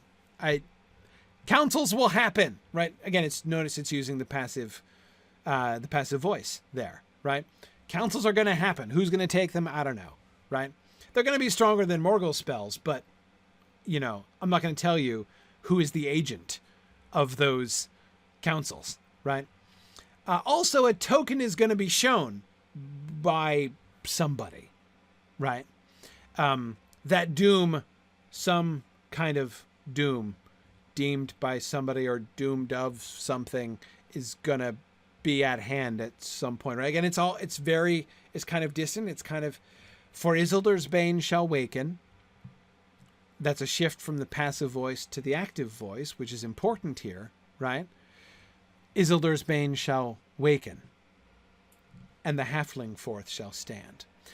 The halfling standing, that's Isildur's Bane wakening and the halfling standing are the first two things that are doing anything, right? Dwells is a linking verb, right? It's not really a, I mean, I'm not trying to say that dwells isn't a perfectly respectable verb, but it's not exactly describing an action, right? Was broken, again, it's using the passive voice in the first line too, right? Here I was talking about mood, but not about voice, right? Seek for the sword that was broken. A sword got broken by somebody, somewhere. FYI, it's in Imudris. Counsels will be taken by somebody. Some token will be shown by somebody that some doom or other is going to happen sometime soonish. Then we have the two definite statements. For Isildur's Bane shall waken, and the halfling forth shall stand. And fourth dauntless, you're right. Seek is an active verb. Imperative, mood, active voice, right? This is not let the sword be sought for, right? Yeah, good. We begin and end with action, right? Yeah. So I do think that the dwells is a placid verb. Yes, it is. It is a placid verb. So anyhow, that again, notice that structure, that particular piece of syntactic structure, the verb, the voices of the verbs that we were looking at, again, connect lines 7 and 8, right? Make the last two lines of the poem different, right? Special in a similar way, parallel to each other in a similar, which is different, which is separated from the rest of them. But that brings me back to the fulcrum, to the pivot, that doom is near at hand, right? Which, again, as we were already discussing, in its content, right? Thinking of those two different meanings of the word doom, Tim, as you were raising before, the two different meanings of the word doom point in both of the two different directions, right? Doom is near at hand, the kind of doom that Boromir thinks it's talking about, right? Doom and destruction. The downfall of things, the change of the world, the end of the age, that's at hand, right? For Isildur's Bane shall waken, and the halfling forth shall stand. But doom is also at hand, looking backwards in the other direction, right? There will be counsels taken. There shall be shown a token, right? Doom, decision, the choices, the doom that must be deemed, the doom deemed that is going to be stronger than Morgul's spells, right? Those counsels that are going to be stronger. That's also the doom, right? That is near at hand. Yeah.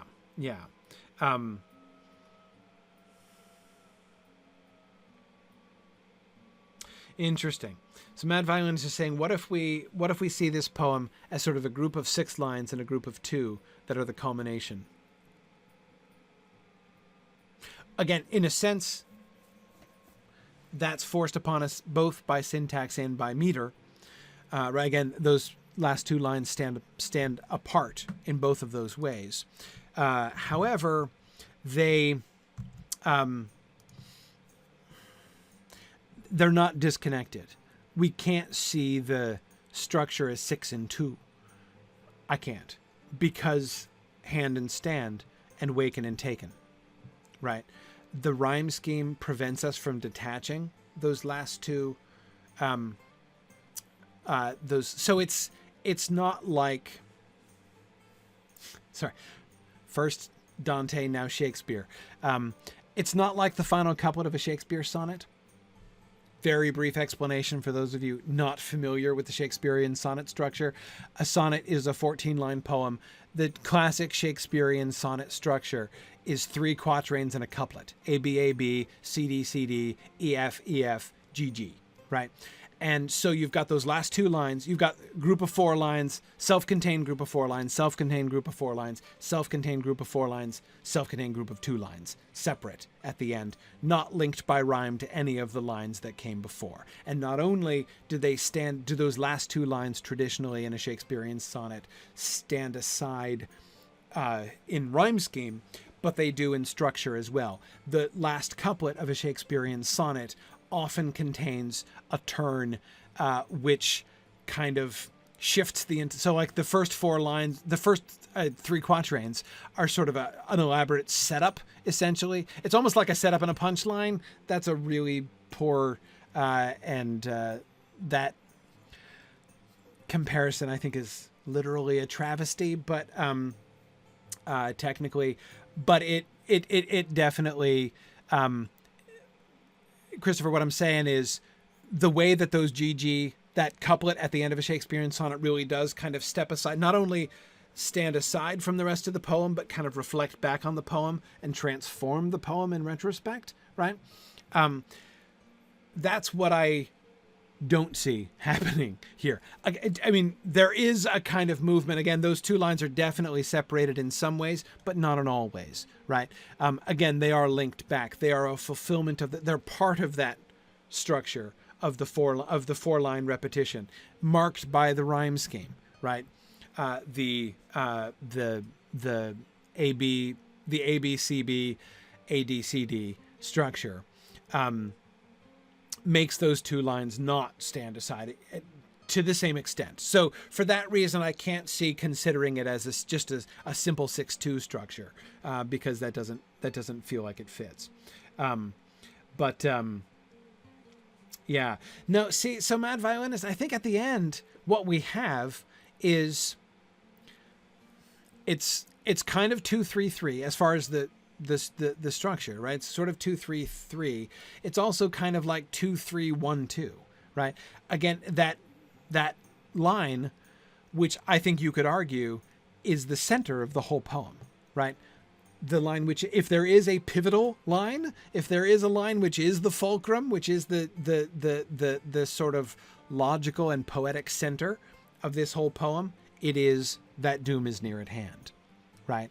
And because we can see the way that looks in both directions in several of these ways, right? From the meter, from the rhyme scheme, from the syntax on several different levels, and also the content, right? I think that we can see that line really is the pivotal line.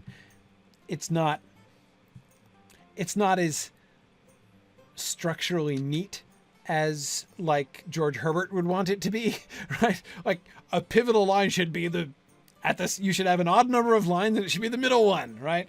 They loved that kind of thing, as I said, in the 17th century. But that's this poem doesn't seem to be interested in that kind of structure. Again, the structure insisted on by the rhyme scheme is not pivoting around a central, like symmetrically around a central point, but a repeated echo, right? And again, so what is the echo? What is the connection? Doom is near at hand is connected strongly to the halfling forth shall stand. That is the doom, right? That is going to decide the doom. That is the doom that the council is going to decide. That is the council that shall be taken, that will in the end be stronger than Morgul's spells.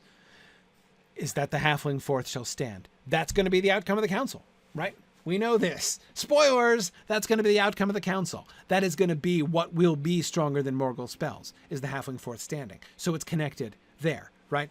But of course, it's also connected backwards, right? Parallel to the councils taken and the Morgul spells, right? Earlier on. Yeah. Anyway, okay.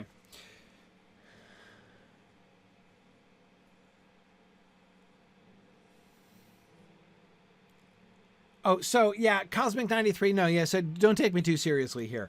When I'm talking about, no, it doesn't have to have definite sections. Yeah, no. I'm just trying to understand. I'm trying to follow, to kind of gather the threads of all of the different cues that the poem is giving to us and try to sort of gather them together and see what the patterns are there.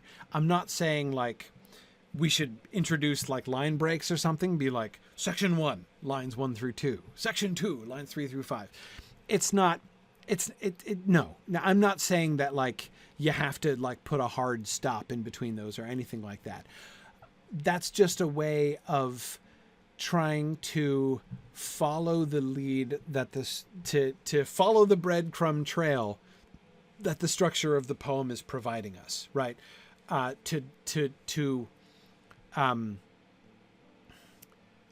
to say the same thing a different way, to perceive the patterns that are built in to this poem and to see where they point, to try to answer that so what question. Okay, so there's this complicated thing happening. So what?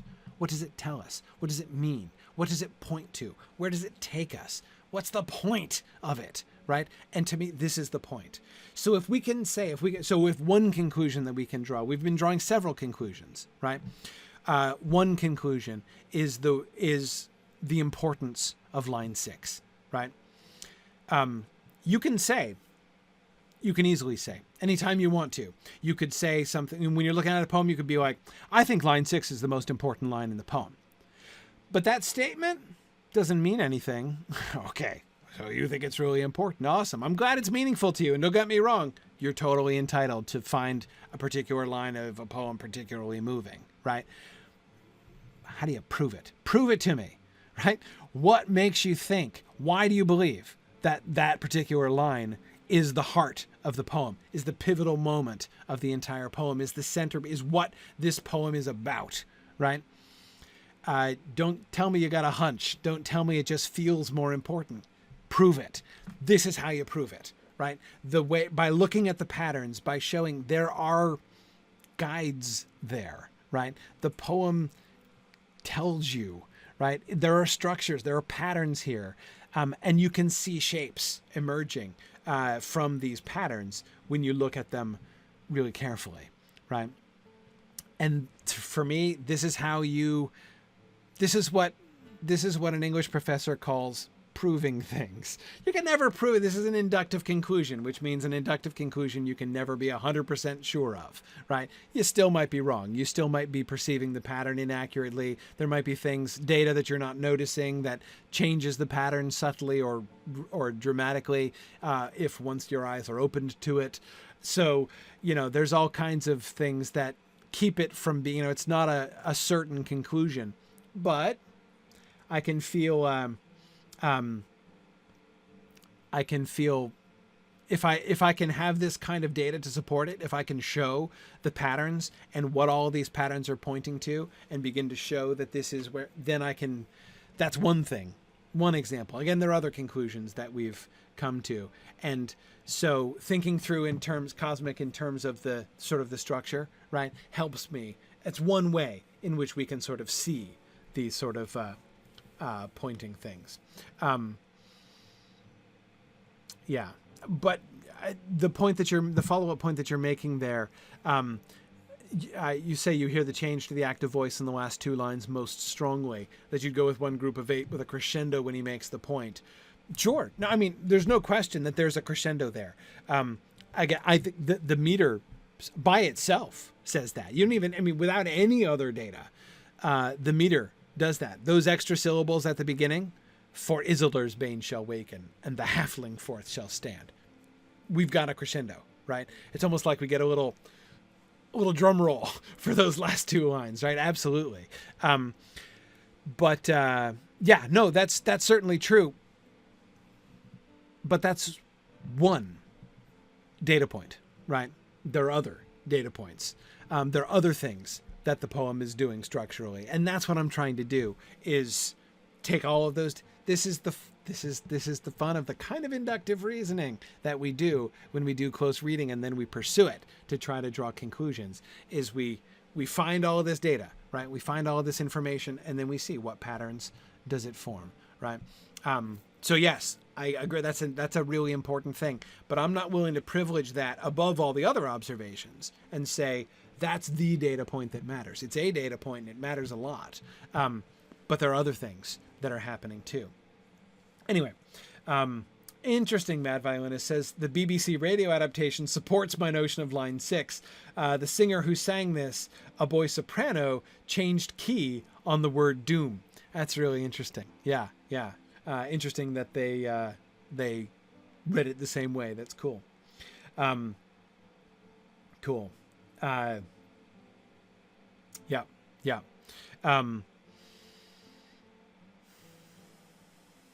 Bruinier, you are also correct. The enjambment, that's another form of structure. That's another data point that we haven't even talked about. The enjambment between lines 3 and 4 and 5 and 6. Now, enjambment, remember, is when one line just immediately bleeds onto the next line without a pause, right? Notice how lines at the end of line 1 and line 2, we get pauses. Seek for the sword that was broken. In Imladris it dwells. There shall be counsels taken stronger than Morgul's spells. Here there's less of a break at the end of line 3. There shall be shown a token that doom is near at hand. An enjambment again. For Isildur's bane shall waken, and the halfling forth shall stand. The enjambment between 7 and 8 is not as close as between the other two. We get the comma and, right, which is a signal usually that you've got two independent clauses being joined together, which is not what we have between 3 and 4 and 5 and 6. So again, what does that show us? Bruinier, it fits the pattern that we've been seeing of, again, not just a pivot around the middle, but of parallel structures, right? That there shall be counsels taken stronger than Morgul's spells, and there shall be shown a token that doom is near at hand, are parallel, right? And again, these are the ways in which, to me, I see that doom is near at hand, again, being connected upwards as well as downwards to Isildur's bane shall waken and the halfling forth shall stand. That's, to me, why that line is the pivot, right? Is the fulcrum of the entire poem. But anyway, okay. Whew. I don't know about you. I had never, ever noticed how incredibly intricate this poem is, right? Not all of Tolkien's poems, a lot of Tolkien's poems are pretty intricate in this way. He loves poetic structure. He loves this kind of play of sounds and rhythms and meanings. Yeah, Mad Violina says, I always treated this as something of a throwaway. Me too, absolutely. It's easy to kind of dismiss the lapse into poetry here, especially in context, right? Out of it I heard a voice, remote but clear, crying, and then we get verse. Of course you do, right? Of course we get a sort of a cryptic prophecy a cryptic message / prophecy in verse, right? Yeah, but when we look at it closely, we see it's much, much more than that. This is an amazingly intricate little poem. Yeah, Forthalis thinks we might have set a new record.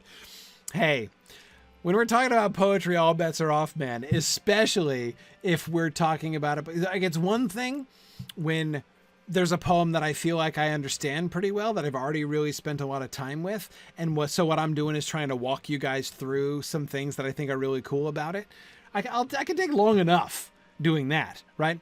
But when I'm thinking from scratch, as I've totally been doing over the last 2 weeks with this poem, I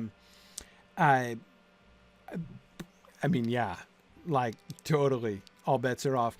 And let me emphasize again, and I want to make sure this is perfectly clear, and that lest anyone think I'm being disingenuous or anything like that.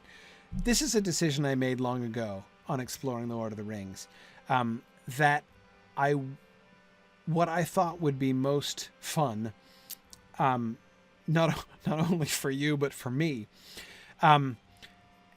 It's one thing for me to present to you guys my own insights into the text, right? For me to do a detailed reading that I walk you guys through in detail. I can do that. It's kind of fun to do that. But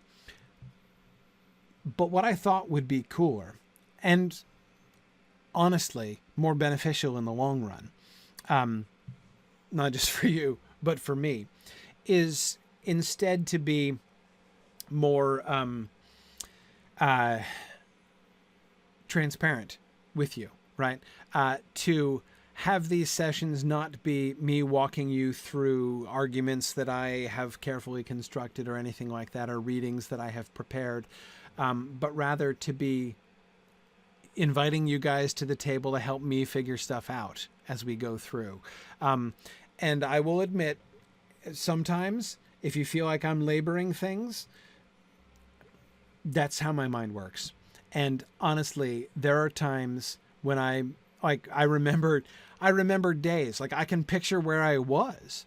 For some reason, randomly, a day that flashes into my mind is a day I was sitting in the parking lot of the public library in Dover, Delaware, waiting for my wife and kids to get out of a program that they were attending in the library.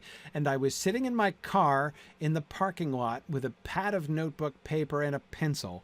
And I was looking at the poems in chapter 5 of The Hobbit. I was writing my Hobbit book. And I was sitting there with the mountain poem in particular. And I sat there and butted my head against that poem for like 3 hours, easily. Just kind of thinking it through and working it all out. I sit inside my car and think, exactly, Mad Violinist, that's what I was doing. Sometimes it takes me a long time, and then like finally I'll kind of put things together. Or sometimes I'll decide, well, maybe it's just, the kind of thing I'm looking for just isn't there, and that's why I'm having a hard time.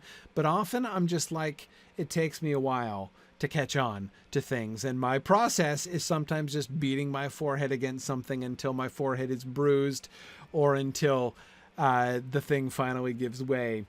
I can see through a brick wall in time, Musical. That's precisely my method. So, I sometimes just have to ask you guys to be patient with me, right? When we're doing this, but that's exactly, Brandon, why I called this Exploring the Lord of the Rings, why I felt like this is the way I wanted to take this whole experience as it unfolded. I would rather explore it together, because there is a sense in which these discussions that we have this is like the final and perfect marriage of the two things that I have always loved, right? Of writing, of analysis, of like what in my old faculty life I used to call my scholarly work, right? And what I would have called my teaching work, right? Here I'm I'm doing both of those things at once in this kind of like perfect distillation of the two things. And it's really, really fun, and I love it. And I have gained so much more from this. There is no question. Like, if I had done this with you guys with The Hobbit before I wrote my Hobbit book would be so much better than it is, because my Hobbit book contains only my thoughts, right? That I came up with sitting in my car in parking lots, beating my heads against poems. But now there are so many things that you guys have drawn my attention to, that just kind of having you guys here working through this with me, both the suggestion, anyway, it's so much better. So this is why people who ask for exploring the Lord of the Rings, it's going to come, right? But it will be the product of what we do here together rather than just something I'm going to download to you guys. Anyway, so yes, exactly, Scudo. It does mean that a really amazing Lord of the Rings book is coming in a decade or so, is precisely what it means. Perhaps a discussion in 12 volumes for Thoughtless. Yeah, it might be necessary. That might be precisely what we have to do at the end. Absolutely. So, cool. Well, I planned to go on and talk about the next passage, but we've been discussing for a long time. We should probably call it. Yeah, I'm getting yelled at for that suggestion. No, I'm going to resist the temptation to do a whole slide tonight. I mean, I don't know about you, but having done that, 8 lines of poetry that we already spent an hour talking about before, I think it's about as much as I can handle. So let's stop there. So next week we will look at, now this is of course one of those moments, needless to say, I assumed when I was planning this session that we would get to slide 2 tonight. That was my original plan, which is why I called the class an eye-opener. I always find these amusing, and Tony, you will have seen many examples of this already, when the title that I give to the class betrays the fact that I think we're going to get further than we do, and we never get to the passage that I'm referring to in the title, right? But I don't regret it, right? I don't regret it. And indeed, we have had an eye-opener. Right, exactly, Mad Violinist. This poem itself has been an eye-opener to me. So we didn't get to Boromir's eye-opener, but I think I hope we've all had an eye-opener here, looking at this poem. So there we go. No, it's not just an excuse to have to make more slides, because really it doesn't take that long. I have an e-text of the book, so it's just a copy and paste job making the slides. It's not that much work. But anyway, okay. Awesome.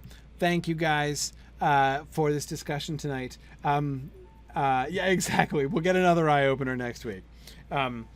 So we'll finish our book discussion here. I am going to go on and do the field trip tonight. We skipped the field trip last week, which is just as well because I got so carried away talking about the meter of the poem. But we're going to go ahead and do field trip tonight. So I'm going to say goodbye to the folks on Twitter and on the Talon as usual. Feel free to join us at twitch.tv/SignumU, and we will, and you can join us there for the for our field trip. Thanks everybody who is not going to be able to join us on the field trip for joining us for the discussion, and I will say goodnight to everybody else. Thanks everybody. Shut down that. There we go. Did I get it? Yes, I did. Okay, excellent. All right. Very good. And now Valori could not be with me again this evening. There is pestilence of a non-corona nature in her household, but she has young kids, which pretty much means that. But Druid's Fire is going to be with me here this evening. Good evening, Druid's Fire. Good evening, Professor. Good evening, everybody else out there in the universe. Yes, and for those of you, we're on the Honor server tonight, which is the legendary server, so a lot of people are going to be low-level characters, and that's fine. Yeah, Bricktails, absolutely. Please do feel free to follow up about the teaching classes online stuff. And don't forget to pass along the email mentor@signumu.org to anybody who has any questions about our mentorship program and might want to take advantage of that for themselves or for their school or program. Okay. Anyway, so here on Honor, we have a safe trip tonight, this is always a risk with Honor, right? Because a lot of us are low level, but we're just going to be safely inside Thorin's Gate tonight, so we should be okay. So let's head out to Thorin's Gate, and we'll finish. So the last field trip we did, we got inside Thorin's Gate and up to Dwalin, and then we got to. Then we looked at the crafting area and the forges, which are clearly very important. But now tonight we want to look at the other bits, including the little I almost called it underground. The whole thing's underground. The downstairs loop in Thorin's Gate. The bar. Yeah, where the bar is. This is important. Okay. And of course, the festival typically happens there, and the festival starts tomorrow. Yeah, oops, I'm skating. I'm skating inside a horse. Oh, there we go. Okay, phew. Yes, the game is lagging. It's all good. Yeah, well, we're in Bree, so there we are. Some of these problems. Oh, hang on a second. The stable master is invisible. To wait for him to manifest. There he is. Yeah, you're really lagging tonight, actually. Yeah, he's joined me. Okay. Not sure why that is. All right. What? I can't travel for coins to Thorin's Gate? You should be able to, actually. Yeah, maybe just. So. It's not letting me. Interesting. No. Yeah, dismount. I think they messed something up. Oh, yeah? Possibly. Let's try that. Dismounting. Because, yeah, that's one of the defaults. How can I be of service? Yeah, there was a bug they had recently, last year, is that you couldn't use them mounted. How did you manage to mess that up? I don't know. Yeah, no, I mean, Wood with an H on the Twitch chat. Is it Wood? Is the H silent? Or is it like Wooth? It's Wood. She's one of the regulars over on the DDO side as well. Do you think she would be offended if I called her Wooth? Because the DH is the voice TH sound, and like Wooth is a really cool name. Just saying. I think it's awesome. No, Wood, we've actually been to Thorin's Gate before, so he shouldn't be not having necessarily on this server, but still, Thorin's Gate is usually one of the ones that's just open. Right. But still, you should be able to get there regard. Yeah. Anyway, no big deal. No money. No money. Of Oopsie. course, right. I don't even have 1 silver. That's my problem. Okay. Right. Okay, that is fascinating. Yeah, let's see. Yep, look at that. I have 90 coppers to my name. Well, okay. That explains it. Interesting. Okay, no problem. Not used to having that particular problem. That's like, you're on the legendary server win. Yeah, it is a little too real, isn't it, Brandon? I can't afford. But of course, the unrealistic thing is that I have mithril coins, but not a silver piece, right? I just sent you some money, though. Oh, thank you. I appreciate it. And so did Snorblom. So we got you. You guys are too generous. Okay. Oh, awesome. Thank you. Oh, look at that. Oh, thank you, Snorblom. That's great. Snorblom, are you here live? It's super early for you, isn't it? My goodness. Wow, that is true dedication there, Snorblum. What time is it? It's like it's almost 9 your time? Oh, daylight savings. Right. Okay. Anyway, okay. All right. We're good. Thank you. Narnian shall not have this problem again. Narnian will never go hungry again. Okay, let's head up into Thorin's Gate. Oh, you're on the left coast? I'm sorry. I thought you were in Europe. Okay. Right. Got it. Okay. Great. Yeah, the name is Icelandic. That's what I thought. So I thought you were actually in Iceland. I thought you were one of our Nordic folks. I know we have some other folks from Iceland and Norway and Sweden who often, and Denmark, who often attend our Twitch streams. So I had thought you were actually in Iceland, so that's why I was going the other way with the time. And I'm like, what is it, 4 a.m.? But okay, makes sense. All right. So back under the statue of Thorin at the anvil. Okay. I really like the statue of Thorin at the anvil because me you know, too. I think of him still as think the- that's a really fascinating and indicative choice, and I take it to be a reference to the line. Of course, they would never admit this. The devs would never admit this because it's a line that's in Unfinished Tales. Oh no, it's in the appendix actually. Pretty sure it's in Appendix A. Yeah, it's in the Thorin's, you know, the Durin's Folk section of Appendix A. But anyway, the where you know, they are deciding what to do after the Battle of Azanul Bazaar, and Thorin says that they'll you know, return to the anvil. That at least the anvil will keep them, you know, will keep their arms strong for future things. Anyway, all right. So this is the direction that we have not been.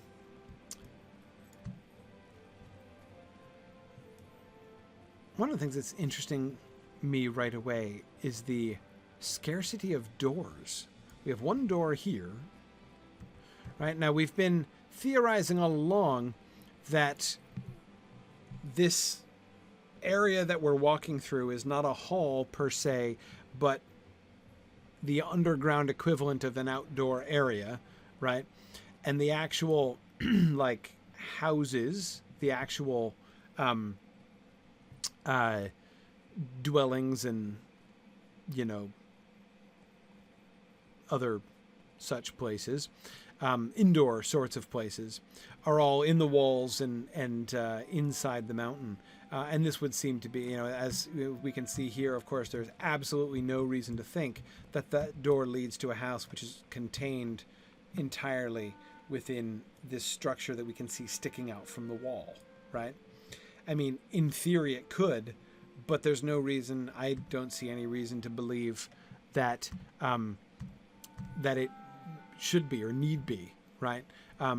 But rather could be like this sort of outer foyer area or whatever of something which then extends back for who knows how long and contains who knows how many different locations and apartments within there, right?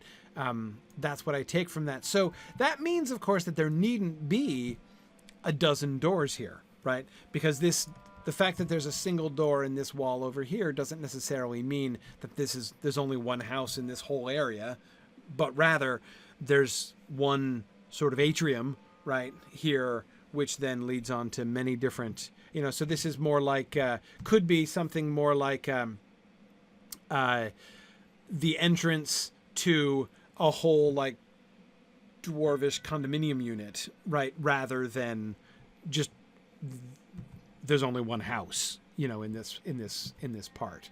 Exactly, Kate-Joanna. The single entrance door of a building with 300 apartments, it could very well be that. Because again, see, and that again, to me, would be a natural explanation for why so many of these walls are plain. Now, it is possible, Snorblum, as you say, that dwarves seem to love hidden doors. They're so good that you wouldn't see it. Exactly. And that's, remember, I was theorizing that in, what do you call it? The Dower Hand place that begins with an S, whose name is eluding me. It's that place that's too high level for us to go on. Sarnor. Sarnor, thank you. In Sarnor, why there were so many places that looked like sort of plazas, but which had no doors or maybe one door sticking out from it. And I was theorizing there are probably hidden doors in that wall that has no doors, but it seems to be a building behind. So there could very well be, I mean, there could be a door in the middle of this wall right here, right? There could be a door right here, and we wouldn't know about it, right? Because we're just told that lots of dwarf doors are not made to be seen when shut. Now, obviously, we have other doors like this, which we see plenty of, but that doesn't mean they all have to be like that. So there could be a bunch of side entrances which are just concealed, right? Okay, so what do we get over here? I've always thought it was like storerooms or stuff, especially since we've had, all the vendors here. They need somewhere to store their. Some of these things may be, right? So like, for instance, this bit right here, especially as you say, Druid's Fire, since we have all the vendors right around here, this sticky out bit, right? This sort of house-shaped bit that sticks out from the wall. And notice, I don't think we've seen a single freestanding one anywhere, right? They're all up against the walls. Yeah, they're not detached. Yeah, none of them are detached, which again would be consistent with them extending back in. It does seem possible that this is a sort of a store, like a warehouse, right? For the yeah, exactly. Snurblum was just suggesting a small warehouse. It absolutely could be. Little odd to have the door on the far side from where they've set up shop, but hey, you can't have everything. You can't make things too easy. Hang on a second. Does that have a backside? Ooh, no, it's almost detached. This is a semi-detached warehouse, right? But again, we still have a kind of a back door here, which leads not into this big house that's over on that side, but rather to the whole wall and further back into there. I think this area over on our right has another door. Yes, it does, right over here. Yeah. Anyway, yeah, so I really like that. It's totally unclear how many dwarves live here, right? Certainly, I think the number of doors that lead out, of visible doors that lead out onto this, certainly is not necessarily any obvious indicator of the population. Like, we couldn't look at this and be like, okay, there are 4 houses here, right? 1, 2, 3, and then the one around the corner, 4 doors. Yeah, there are 4 doors, but who knows? Okay. I fell with Amathorn. I think it's where they keep the booze. Well, this one here, I wouldn't be at all. This is another little, even smaller kind of semi-detached thing. Would not be at all surprised if that were stocked with beer. Yeah. I like the warehouses idea. That seems to me to fit. But I do think that's not true of the ones set in those walls over there. The ones I'm facing right now. Those, I think, are houses. But the 2 semi-detached ones there and there seem to me likely to be warehouses, given the proximity to the vendors. Now, I was just looking at, but forgot to comment on, the sort of portcullis there. Have we seen a portcullis like that? We've seen that style of portcullis. It looks familiar. Over by Sarnor, yeah. But I'm not river sure where exactly we saw it. Yeah, you're right, Barkwolf. Dwarves seem to be actively opposed to railings, right? And I wonder why. I mean,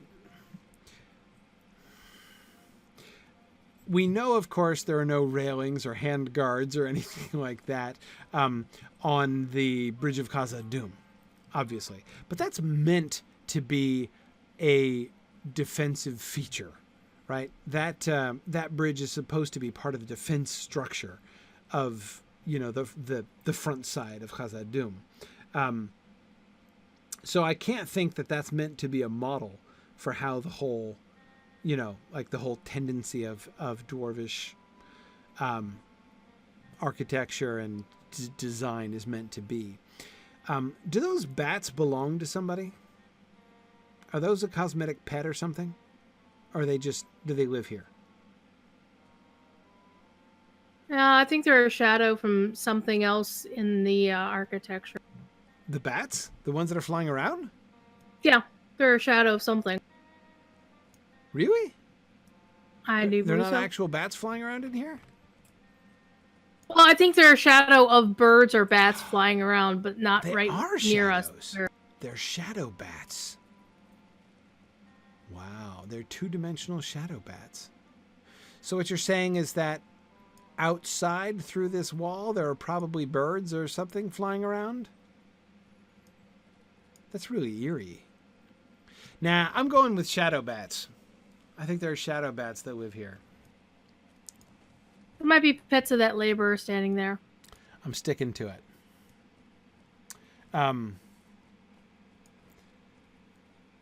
Oh, and this guy's bothered. He looks a little freaked out.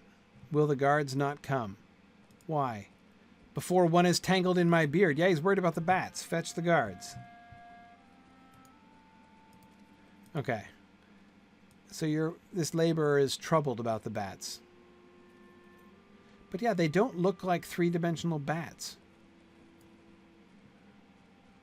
No wonder he's freaked out by the shadow bats. And they're clearly flying through the wall, so Yeah. it's maybe an illusion. Semi-corporeal. Spiritual bat. Spiritual bats, yeah. The Lax Mom's Yeah, they're got spiritual bats. That's it. Thank you, Belongs Mom. That's certainly it. Okay. There we go. Well, again, I'd be freaked out too if there were spiritual bats flying around me. What's Snar's deal here? Oh, he's got some Sarnur quests. Yeah, these are the reputation vendors. Aha. Right on. Okay. Ooh, a set of fancy doors, as we've seen before. These are like the front doors of Thorin's Gate. These are also like the doors of the housing development that we looked at. Ooh, what's in here? I didn't even realize that they opened. Where do these go? Can I go? No. This is the faction hall. You can't get in unless you're an Faction acquaintance hall. of the Got it. like the Madam House in Nickel Delving. Yes, well, my rep would be way too low to get in there. Okay, well, I don't get in the clubhouse because I'm not cool. But speaking of cool, you know what is cool? Those statues. The plinth above it? Yeah. And the statues above it? Yeah.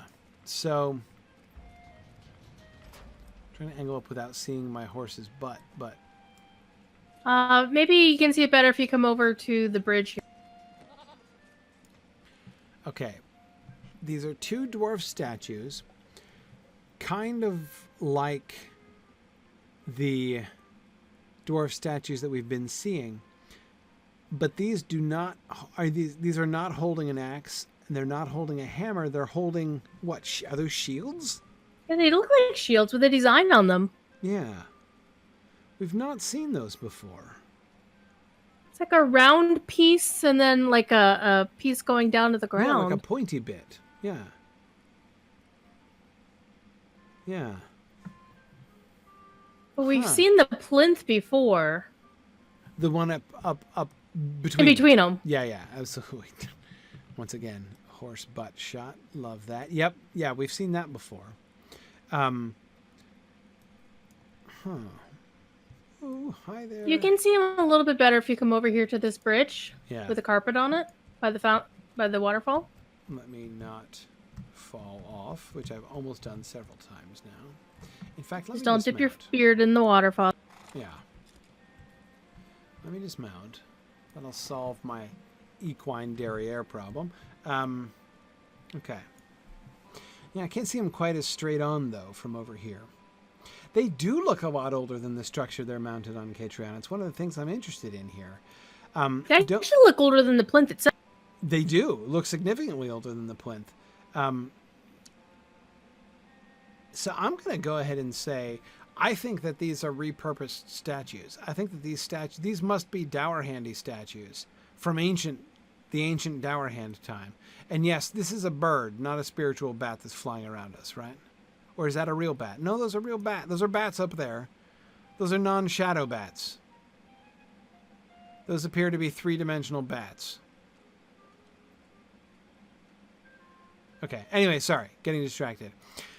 They must have taken those statues from some more ancient structure or location and imported them here for some reason. And this is the sorry, I know we're all trying to look here. And I'm now backing up blindly, which is very likely to lead me to a cliff before long. Always a good thing to try to do. Yeah. Yeah. And it's, of course, really interesting that this is the faction clubhouse, right? This is the reputation hall. It's like this is like the private club of the Longbeards, and they have these old statues here. Maybe they're not Dowerhand statues. Could they be statues that were transported from somewhere? Maybe pre-Dowerhand statues? Well, Proto-Longbeardy? What if? This would also explain why we haven't seen other versions of these statues yet anywhere. What if... exactly. See, so Barkwolf was just saying that Barkwolf has statues like this outside his house, and he thinks he bought them in Moria. That's just what I was thinking about. That's indirect evidence in support of my theory, Barkwolf. What if they brought these statues from the Moria area after the Battle of Azanulbazar?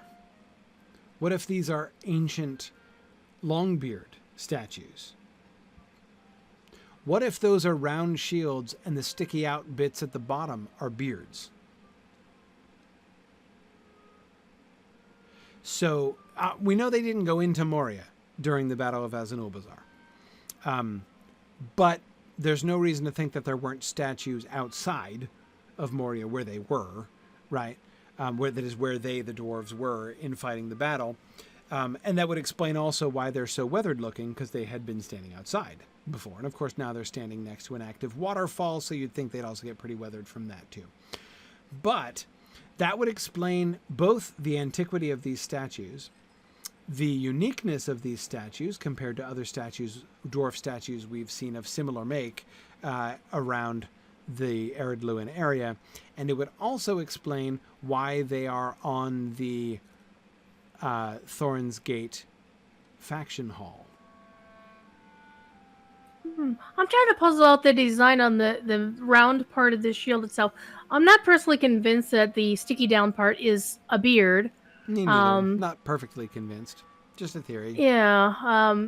Mainly because I would expect the beard to be tucked into a belt.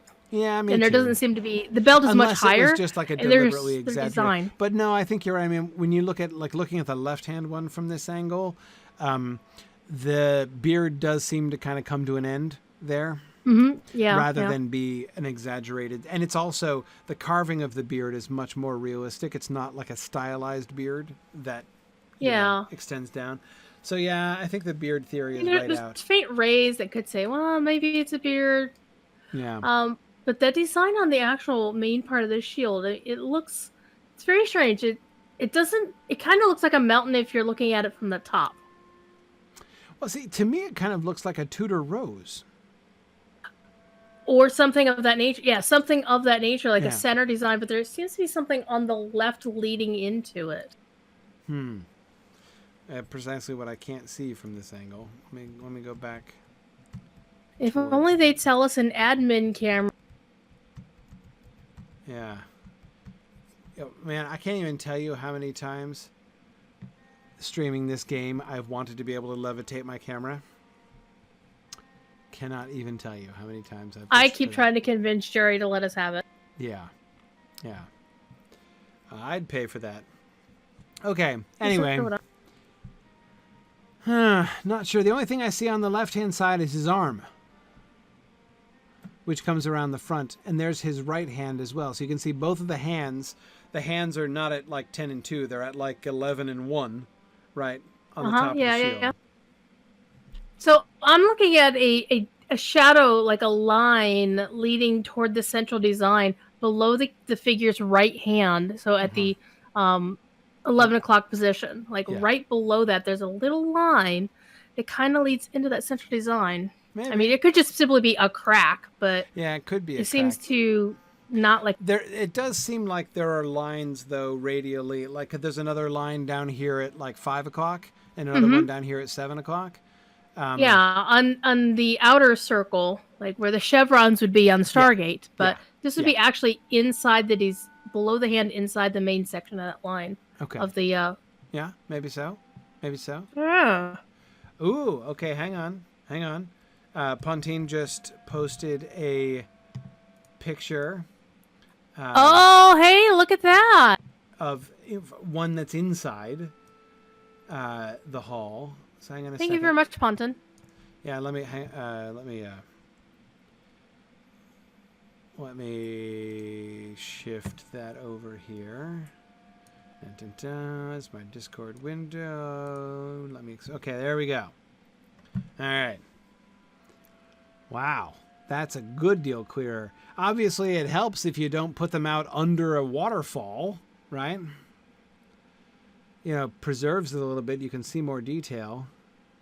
That's not an identical statue. The position of the arm isn't the same. Notice that in the ones here, the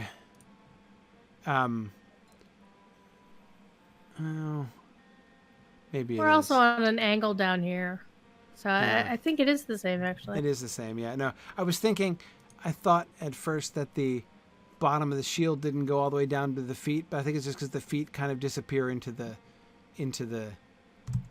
roof. Yeah, you can see the statue on the right hand side, closer to the waterfall. Yeah. You can see the right foot of the statue poking out.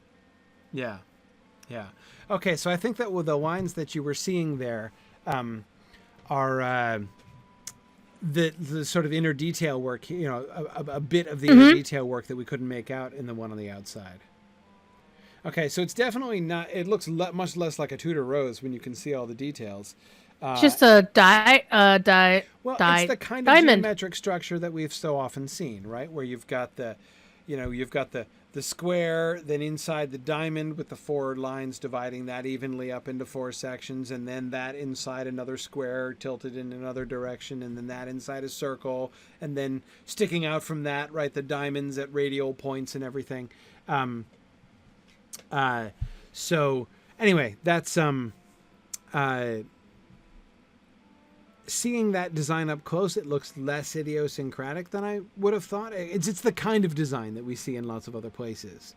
But I don't remember seeing that exact design anywhere. I don't recall it either. I think that the style of this statue, like not the architectural, the sculptural style. I miss Valori here to talk about this, but it's not the same kind of stylized. We've seen a couple different versions of sort of greenish dwarf statues like this. And this one strikes me as being different from the rest of them. Stylistically, it doesn't match any of the ones we've seen before. Yeah, it doesn't match the ones that look sort of stylized and crude, except for the axe, which is a different color and in much more detail, right, and much more realistic detail. Whereas the dwarf itself looks almost like a chainsaw sculpture, right? Mm-hmm. It's nothing like the style of those. It's nothing like this. Well, I won't say nothing like, but it's not very much like, for instance, the style of Frerin on his pedestal, right, down in Frerin's court. Correct. It's quite different from both of those stylistically. Look at the fingers, right? We get individual articulated fingers and thumbs along the top of the shield. Separate mustaches and beard. The way the shoulder plates of the armor go, and you can see sort of his arm disappearing up underneath the shoulder plates of the armor. All that stuff. The shoulder plates actually remind me of like Dunedain outfitting, actually. Mm-hmm. A little bit, sure. Yeah. Again, and you're right in that the armor structure that we can see here is different, both from the other statues, I think, and from the actual live dwarves that we've seen in armor walking around. I'll have to compare and contrast. Okay, awesome. Thank you, Pontine, for that. That's super helpful. See, Pontine, with assistance like that, we can survive without the levitation camera. Okay. All right, let's keep going. Oop, getting late. Can't keep going too far. Yeah, the dwarves clearly just don't have a fear of heights. They also must have really long fishing lines. That's quite a bridge to be fishing off of. Just saying. Okay, and then over here we have similar. Now this, with this double door here, I think this is probably not a warehouse. The double door suggests to me more confidently a kind of apartment or even kind of grand home structure. Yeah, the door is actually a finer detail as well. It looks like finer materials, better craftsmanship on it. I mean, you're not going to put a really nice door on a storehouse versus your actual. Right. Yeah, you're right. This isn't like the wooden doors that we were seeing before. These are much more ornate. They look sturdier as well. Yeah. Okay. Frumius Boojum is suggesting that the dwarves apparently fishing are actually fishing for shadow bats. They're not fishing for fish. So that's why they're up so high. I like that theory. That works for me. Is there anything other than the water that's down? No? Okay. This is just basically the Thorin's Gate fishing hole. All right. Yeah, there is that area down there. Hang on. I'm going down there for a second.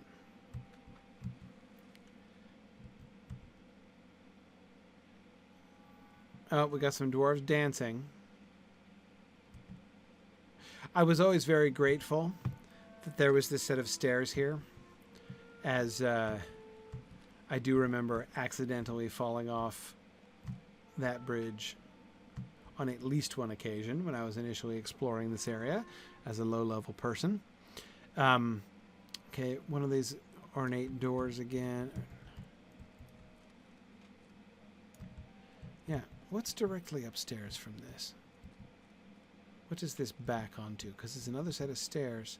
Yeah, right. So it's the floor up here. So again, this makes it really clear. This whole house or whatever this actually is here, that this door is in, it's all beneath the floor, right? So this shows more clearly than any other place we've seen how the housing and stuff is all inside, rather than thinking of it as a house. We can see how the floor of the street above goes right over, is the roof of this house, right? Again, showing that it's not actually a house with a roof. It's just a facade in front of a stone wall behind which the dwarves live.